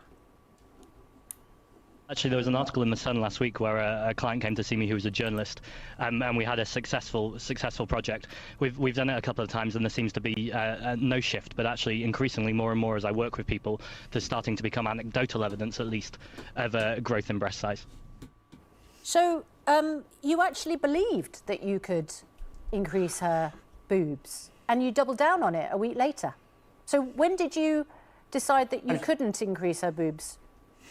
I'm sure the audience will be delighted that you're asking me a question about something that happened 13 years ago, including an interview a week after a Sun article when I've apologised many, many times since. More strikingly, I stand by that apology, but your audience will notice that I'm talking about taxing multimillionaires and billionaires, taking wealth away from powerful people and putting it back in our communities, and GMB 10 days before a local election, rather than asking me about our policies around food banks or spending money on our public services or making sure people are supported in this country. Are asking me about it. I asked you. Yeah, asked you about policies that got nothing to do with the fucking elections in play. Yeah. About our borders. None of which. I asked you about fuel prices. I asked you about immigration. I talked to you about drugs policy. I could have asked you about abolishing the horse racing industry. I talked to you about abolishing private landlords. By the These way, are all kind based as fuck. The horse racing industry can do one. Yeah, one of the most cruel, sadistic, fucking just evil organisations. Yeah, absolutely. Get rid of them. Vital things which we want to know about. You know, I thought you'd like to answer these questions. I think you're really struggling here. 10 days till the local election, and today I'm announcing that I want to bring... I think you're really struggling here. Yeah, they really are. ...buses into public control and make sure that we're reducing bus fares in cities and in rural communities. I also want to talk about what's happening in Manchester, in Newcastle, in London, in Wales and Merceneth, where Greens are picking up. What about Birmingham? What's going on there? What don't fucking matter to you? Just because we got rats everywhere and that. Incredible momentum. It's interesting you don't want to ask me about any of these things. You want to just do shock jock tactics. And by the way, this is why people hate the media. Shock jock. Well, yes! Hang on a sec, Mr. Fucking yes! Point out how despised the media. Look at her face. Like she just smelt Ed Bull's fart. Which might actually have happened, I don't know. But the point being, she's like, oh, the media are hated. No, we're not. Everyone really trusts what we have to say. No, everyone fucking hates the media. The media are... well, I'll tell you what they are. It's a fucking disgrace. They are a disgrace. You're quite right, mister. Can we get some lols in chat for Bernard Manning still being dead? Very funny. Do you think we can win Brum? I don't think the Green Party are going to win a majority in Birmingham. In fact, I think it's basically impossible for anyone to form any kind of majority in Birmingham because there are going to be lots of independents and stuff. But the Labour Party are going to get wiped out in a city that they've controlled forever, basically. Very solid Labour territory, and they're going to get absolutely fucking ripped to pieces. And rightly so, because they've been shit nationally and locally. But yeah, the Green Party, I think, will make big gains. The one poll I saw had two polls have had the Greens as the largest actual party block on the council, which would be an amazing result considering they've got 2 councillors out of like 100 and whatever it is that there are in the city. So that would be massive, yeah. I expect them to make significant gains, and that would, to be honest with you, will put to bed in my mind something that I've always sort of wondered about, why the Green Party haven't done so well here in Birmingham, because the Labour Party have been on the wane here for a while.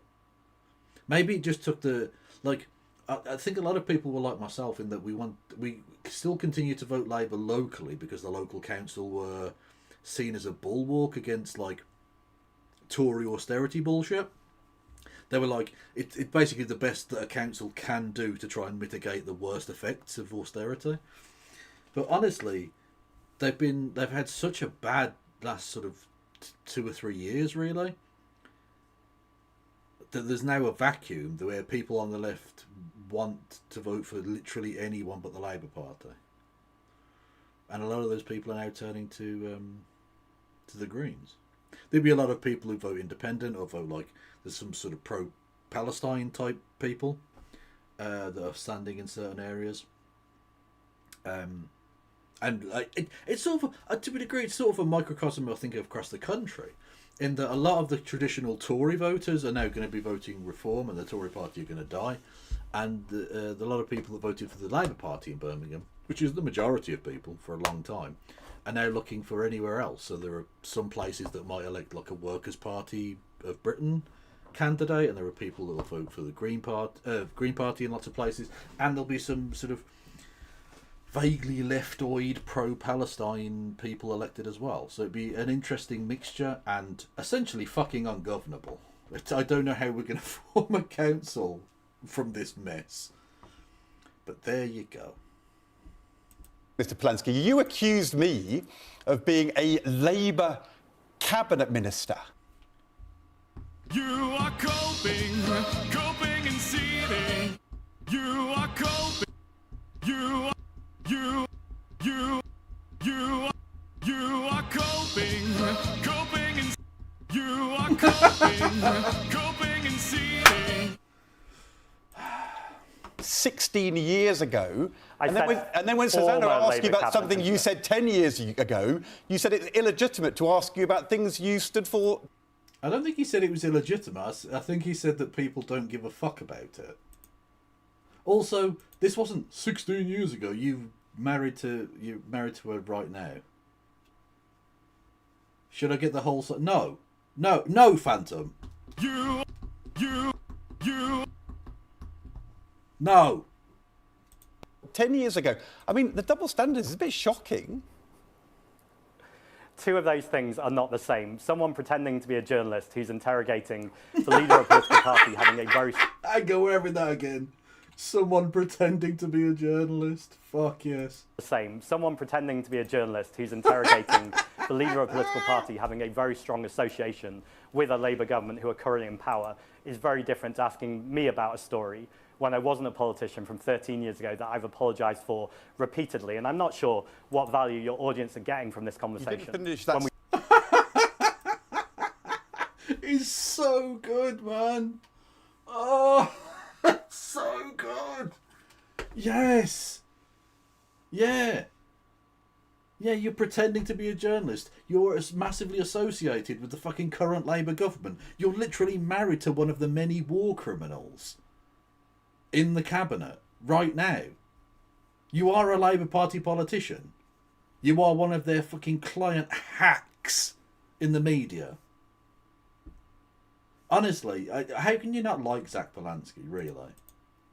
How? Tell me. Fucking give me reasons, motherfuckers.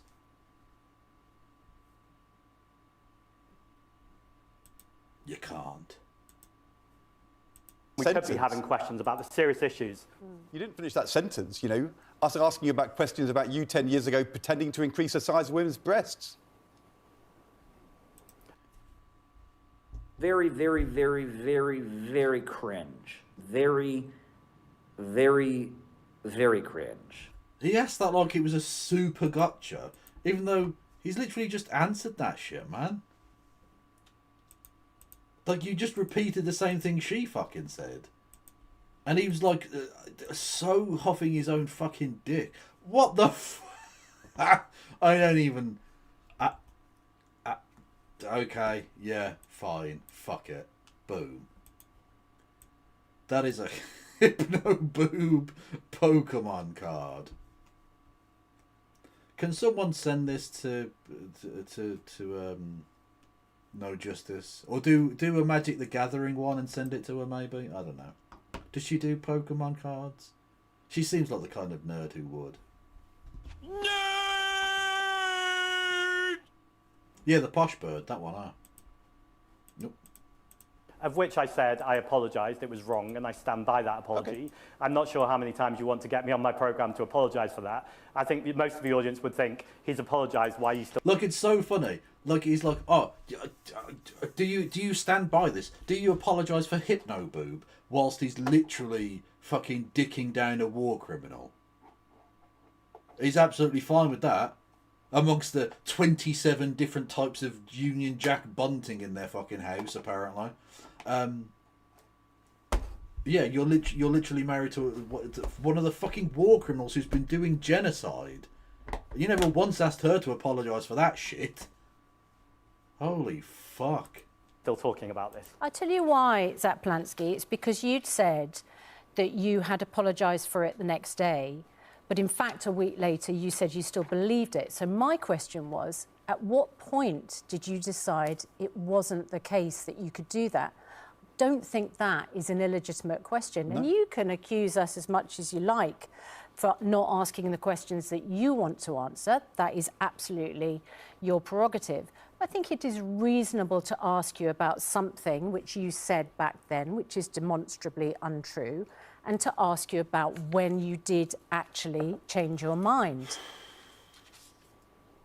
Well, let me answer that question, although I answered it, several times in the last few weeks. I didn't ever believe that. That was a Sun journalist's idea. I shouldn't have gone along with it. That was a mistake. It was 13 years ago before I was a politician. I stand by that apology. I also apologised years and years ago, way before I became even deputy leader of a political party and elected member of the London Assembly, and then leader of the Green Party. I've apologised for this over and... They're literally going to try and make Hypno-Boob a thing, and it is very much the fetch of British politics. It isn't going to be a thing. No one cares. Is bunting when you put caramel... Oh, for fuck. And over again, what I'm a lot more concerned about right now is that Donald Trump killed 168 girls in Iran, and we are calling a special relationship or allyship with Donald Trump. I think those are serious conversations. Yes! Based as fuck, yeah, bring up some shit. Yeah. By the way, when I said based, I meant based that he's brought that up, not that it happened. Just in case I ever get interviewed on this fucking programme and I have to apologise for it.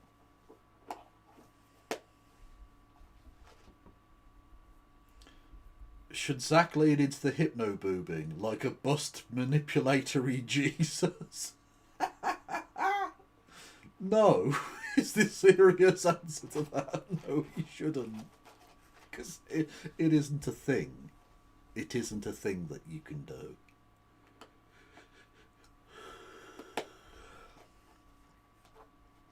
Stations we should be having, as well as the local elections. But this feels very much like this has been a setup where the Green Party haven't been able to give the opportunity to talk about our actual plans at these local elections. And that's what I'm exposing. Of course, you're able to ask me questions. Of course, you're able to scrutinise me. In fact, I want to be scrutinised. But why not scrutinise me on what's actually on this election that people are voting for, rather than these kind of silly side stories that don't actually make a meaningful difference to people's lives? I think it is unreasonable, Zach Polanski, to ask you about your integrity, about your beliefs. Integrity. Integrity. You are sat next to somebody who is a hack for the government, who is married to someone in the government, doing political interviews, and you want to talk about fucking integrity? Do one. Actually fucking do one. You fucking hypocrite. Fucking integrity. I mean, I would impugn your integrity, but one would need to have integrity first in order for it to be impugned, wouldn't it? About what you say and whether that is the case or not. You can be as angry as you like at the media. You might take issue Well, I'm with not angry. people. No, but you use the phrase, that is why people hate the media. Yes, because the media are despised. Almost universally, yeah. Do I have to get the polling up for you? Because it wouldn't look good for you, I feel, you know?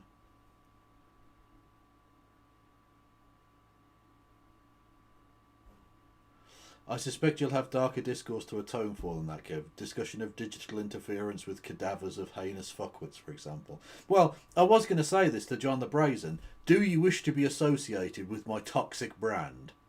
Because I'm sure the local media will happily trawl through my fucking shit to find, like, you know, Green Party candidate associates with person who fingered Margaret Thatcher's corpse or whatever, you know. Mm-hmm. You want that? You want that on your campaign?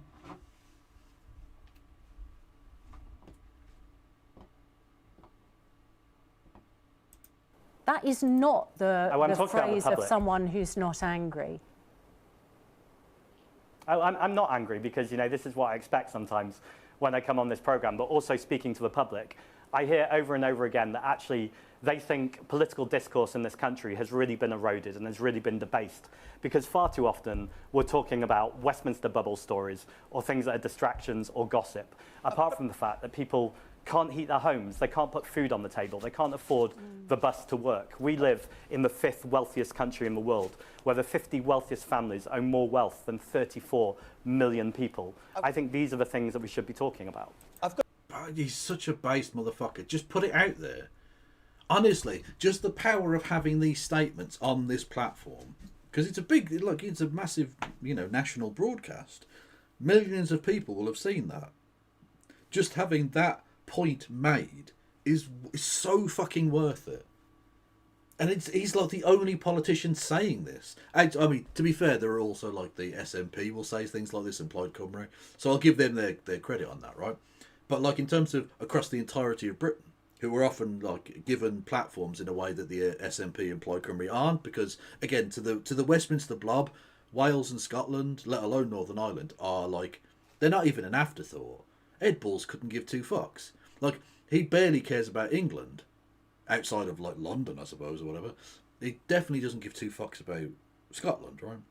So in terms of the national party, like a party that will actually get on a programme like this, he's the only politician saying this. The Green Party, the only party tackling this. And that's worth its weight in gold in terms of the political discourse. It's fucking awesome. Honestly, I love it. I love it so much. Honestly, this is better than the original exposing balls thing that I thought I was going to watch. I mean, I would have enjoyed that too, don't get me wrong, but I feel like this is more important. I've got to say, Zach Plansky, I just think you are getting this really wrong. You had a very good by-election win. You've been doing well in the opinion polls. If we have Keir Starmer or Kemi Badenoch or Nigel Farage on our or your wife, maybe, and we ask them questions about their policies and how they would change the country if they were to be in government. You are coping and seething. I've asked you about your approach to borders. I've asked your approach to taxation and fuel. None of which is controlled in the upcoming elections, because those aren't local government issues. So not really that relevant. You know. To speed limits, to private landlords, to the legalisation of drugs. I could have asked you about NATO. Those aren't... All issues that are not at play in the upcoming elections for which you are supposedly interviewing this person. Literally not a single thing that you mentioned there had anything to do with the upcoming elections. What, you think fucking Herefordshire County Council deal with Britain's membership of NATO?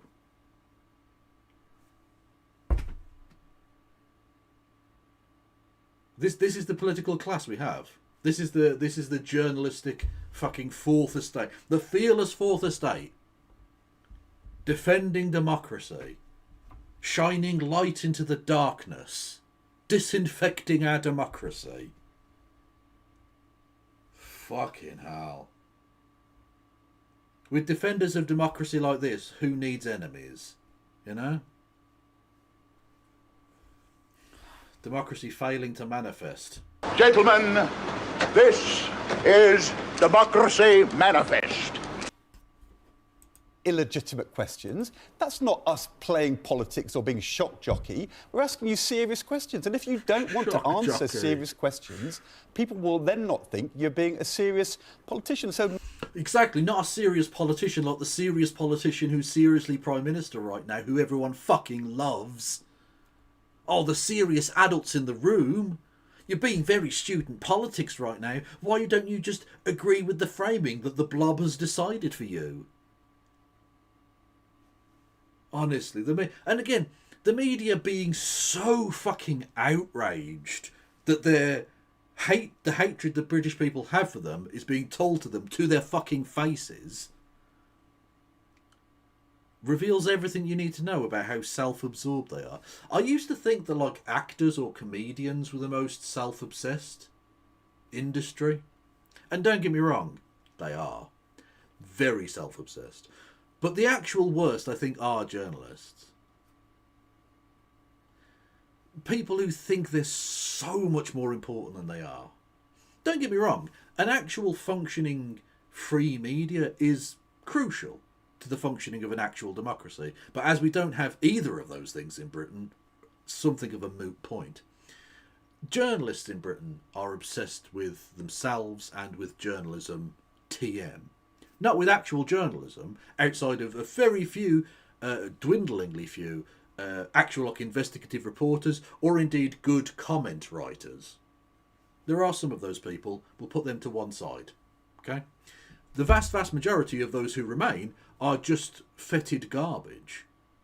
They're not important, interesting, worthwhile human beings. They're fucking losers. Journalism has become, as anyone who's ever read basically anything in the Telegraph or the Times in the last 5 years, I suppose, 10 years maybe. How long has Murdoch been owned the Times? I don't know. Anyway, it's basically an employment scheme for middle and upper class losers, right? So instead of having a public works project that actually employs people doing something worthwhile, it allows rich kids, Oxbridge wankers, who weren't even clever enough to get into Parliament or become like a special advisor or one of those backroom fucking people. People who weren't even fucking clever enough to become Morgan McSweeney or Yum Yum or any of these cunts, right? People who were too dumb to even get into that strata of like political power can steal a living. Can steal a living writing tripe. Or asking about fucking hypnoboob on the TV.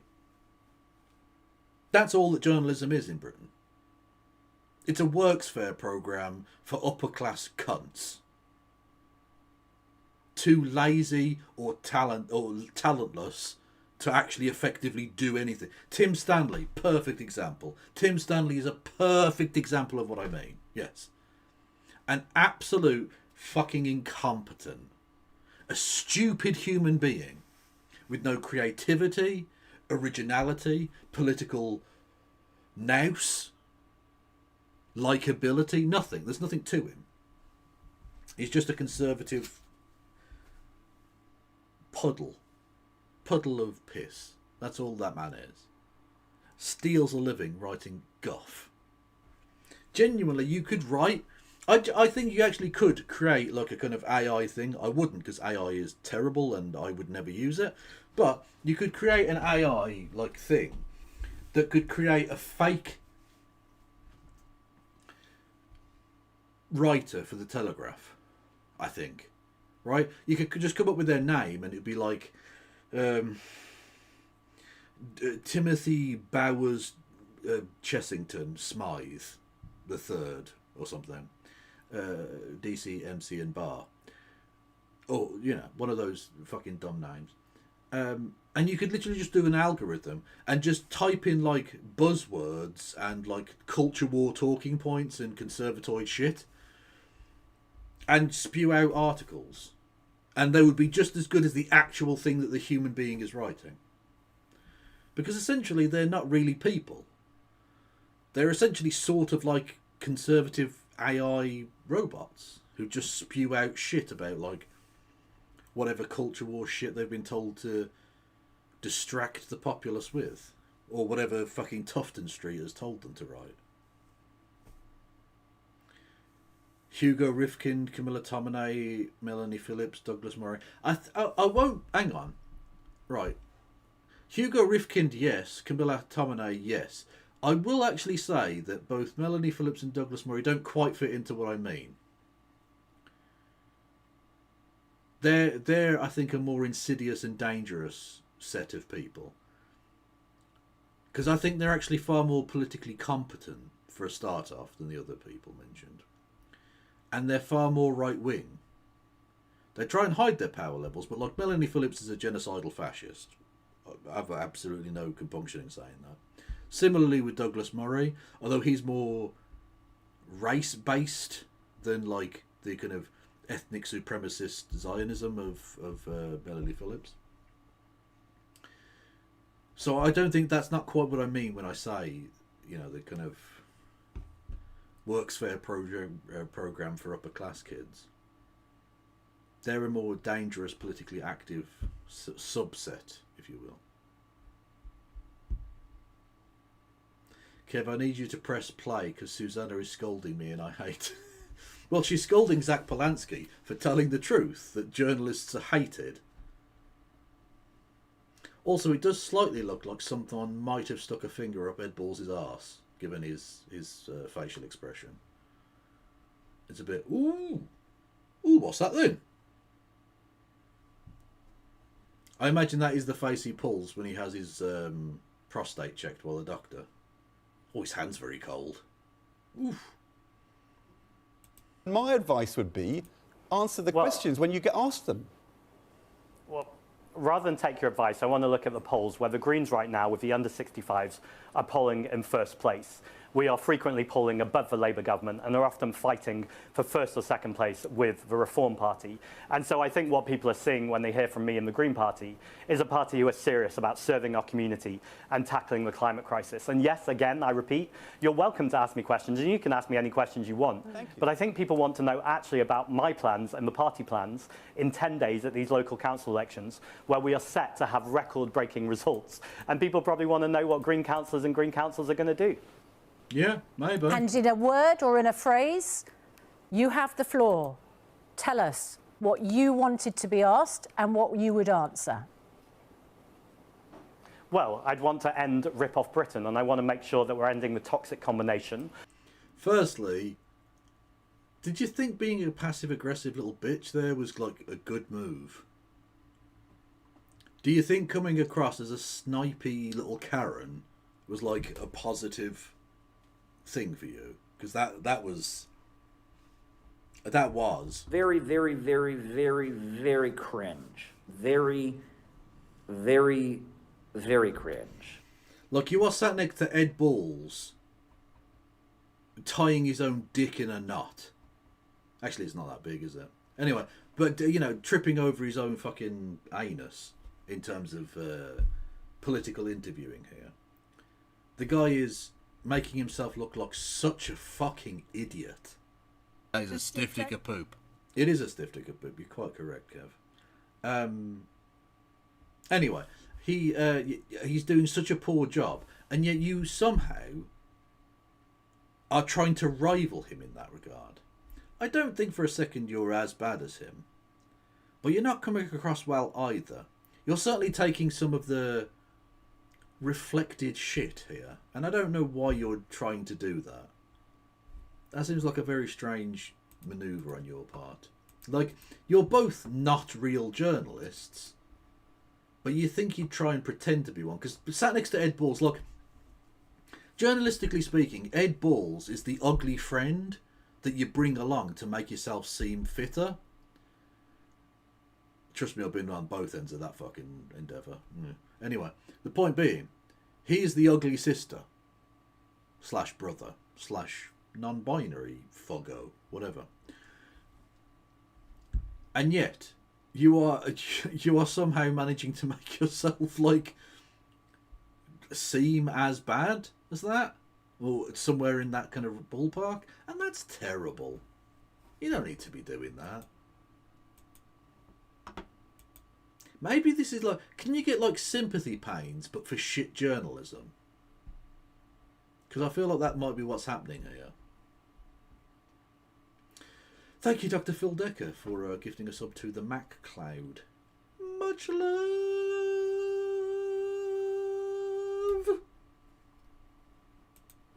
Of low wages and high bills, and make sure that we're putting money back into people's pockets.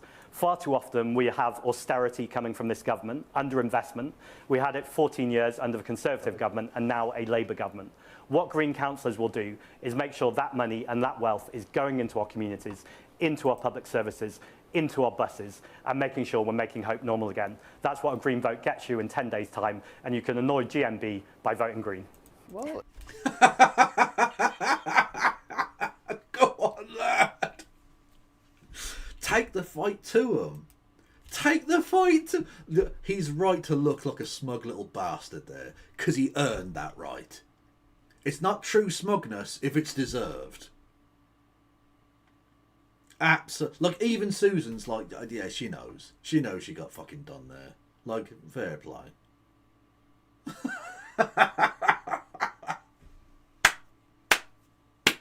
Honestly, I love him. I fucking love him. I love him. I really do. Gay is in, gay is hot. I want some gay, gay it's going to be. Fuck yes. The problem is that, Polensky, that wealth taxes are decided by the central government, bills are decided by private companies. You know, I think you just... Well, firstly, we could just nationalise everything. Secondly, oh, you've now realised that there is a separation of powers between national and local government. Because when you were asking about immigration, did you think that the fucking the Oxfordshire County Council deal with migration? Because they fucking don't. What an absolutely two-faced little prick. You wait for the end of the fucking show to be like, or the end of the segment to suddenly realise that point. Yeah, prick. Absolute fucking... I don't like him. Talked about a whole bunch of things there which aren't on the ballot in 10 days' time, but anyway, there we are. I don't think you can accuse us of not giving you a fair amount of time on the programme. We were very interested in it all. Zach, honestly, Ed Balls, this is tragic.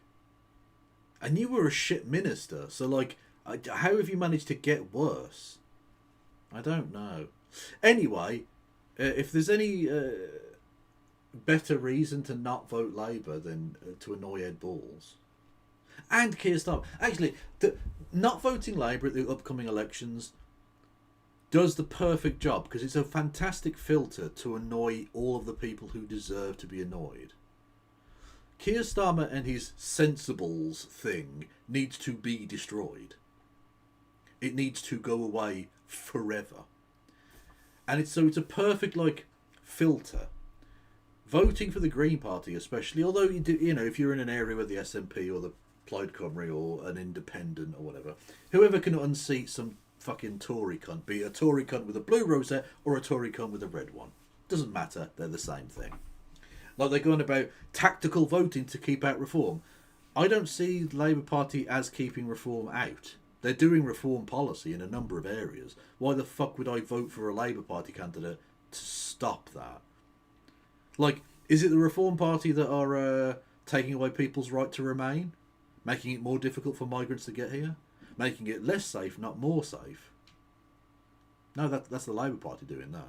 So how are they a vote to stop reform exactly? I don't know. Anyway, the point being, the Labour Party and the sensible wankers who currently run, and I say sensible, TM, wankers who run that political party right now, need to be humiliated. I don't just need them to be to be like hurt.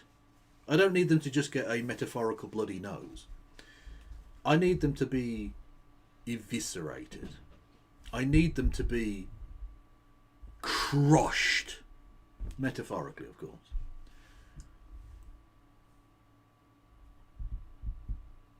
That's what I need to happen.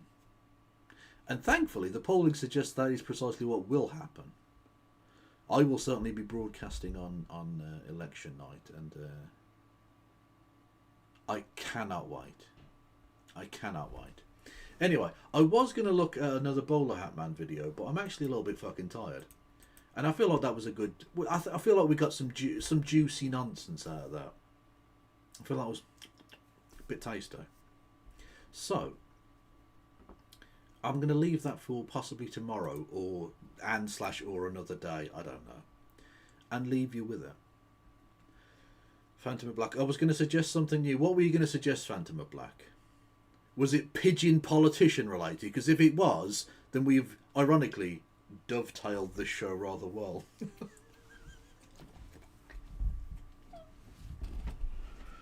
God, I'm so fucking clever. Oh, sweaty ears. The return of the sausages. Kev, can you Google translate Bido from French to English? No. Well, I mean, I can literally do that. I have the ability to do it and the opportunity. I do not have the intent. I do not have the will inside of myself. Gigaday.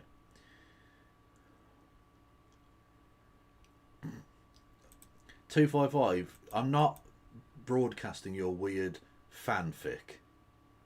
Your weird fucking perverted fanfic of whatever that is. Minute Man. What? What is this nonsense? Howdy, friends. The colony of Roanoke. Oh, it's like an American history bit. Archaeology educator, environmental scientist and author. Okay. I'll look into that person. Thank you. I don't know anything about them. But alright, I'll fucking Google translate Bordeaux. Apparently there's a French footballer called Jacob Bordeaux. Actually, he's not fucking French at all. He's just got a French name. He's from England. Anyway, oh,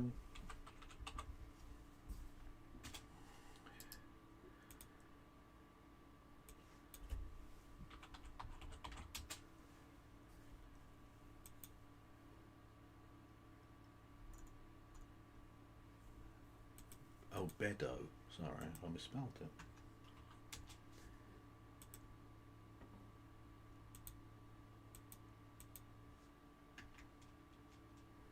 Oh, how is that a translation of that? Oh, for fuck's sake. I've got to show everyone now. This is what that translates as. You just assaulted me.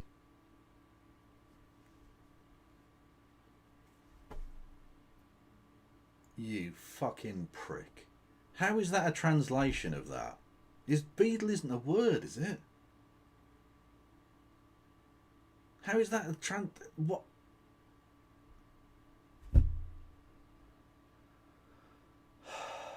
This is like your brand of rickrolling, yeah. It never fucking ends, does it? It never ever ends. And on that fucking bombshell, you absolute set of wankers. Specifically, who sent that? Who was that? Oh, I can't even fucking find it now. Whoever it was, you're a dickhead. I hope you stub your toe. I hope you stub your dick. Dingus, you fuck. Anyway,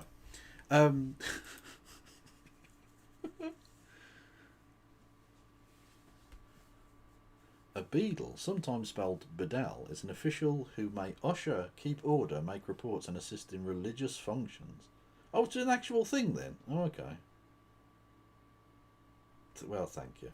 Anyway, I'm gonna fuck off because I'm fucking tired. Right, who's going on YouTube that I can send everybody over to? Who is that? To whom is it? No Justice of the MTGs. That makes that easier. Who is going on Twitch? Because she will not be going on Twitch, of course. Hannah Reloaded. We're going 100% trans today. You can clip that out of context. Hannah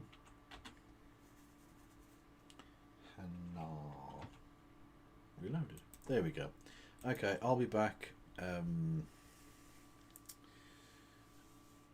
tomorrow, very possibly, I think. Although I can't guarantee it, but I'm pretty sure I will be. Is there Prime Minister's questions tomorrow? Possibly. Not sure. Anyway, thank you all for listening and watching. Thank you to all the new people, and thank you for the enormous generosity, everybody. Don't put your trust in governments. If hope exists, it lies in the proles. I think is a wise thing to remember. No pass around. Stone Corbell says, as an IT worker, multifaceted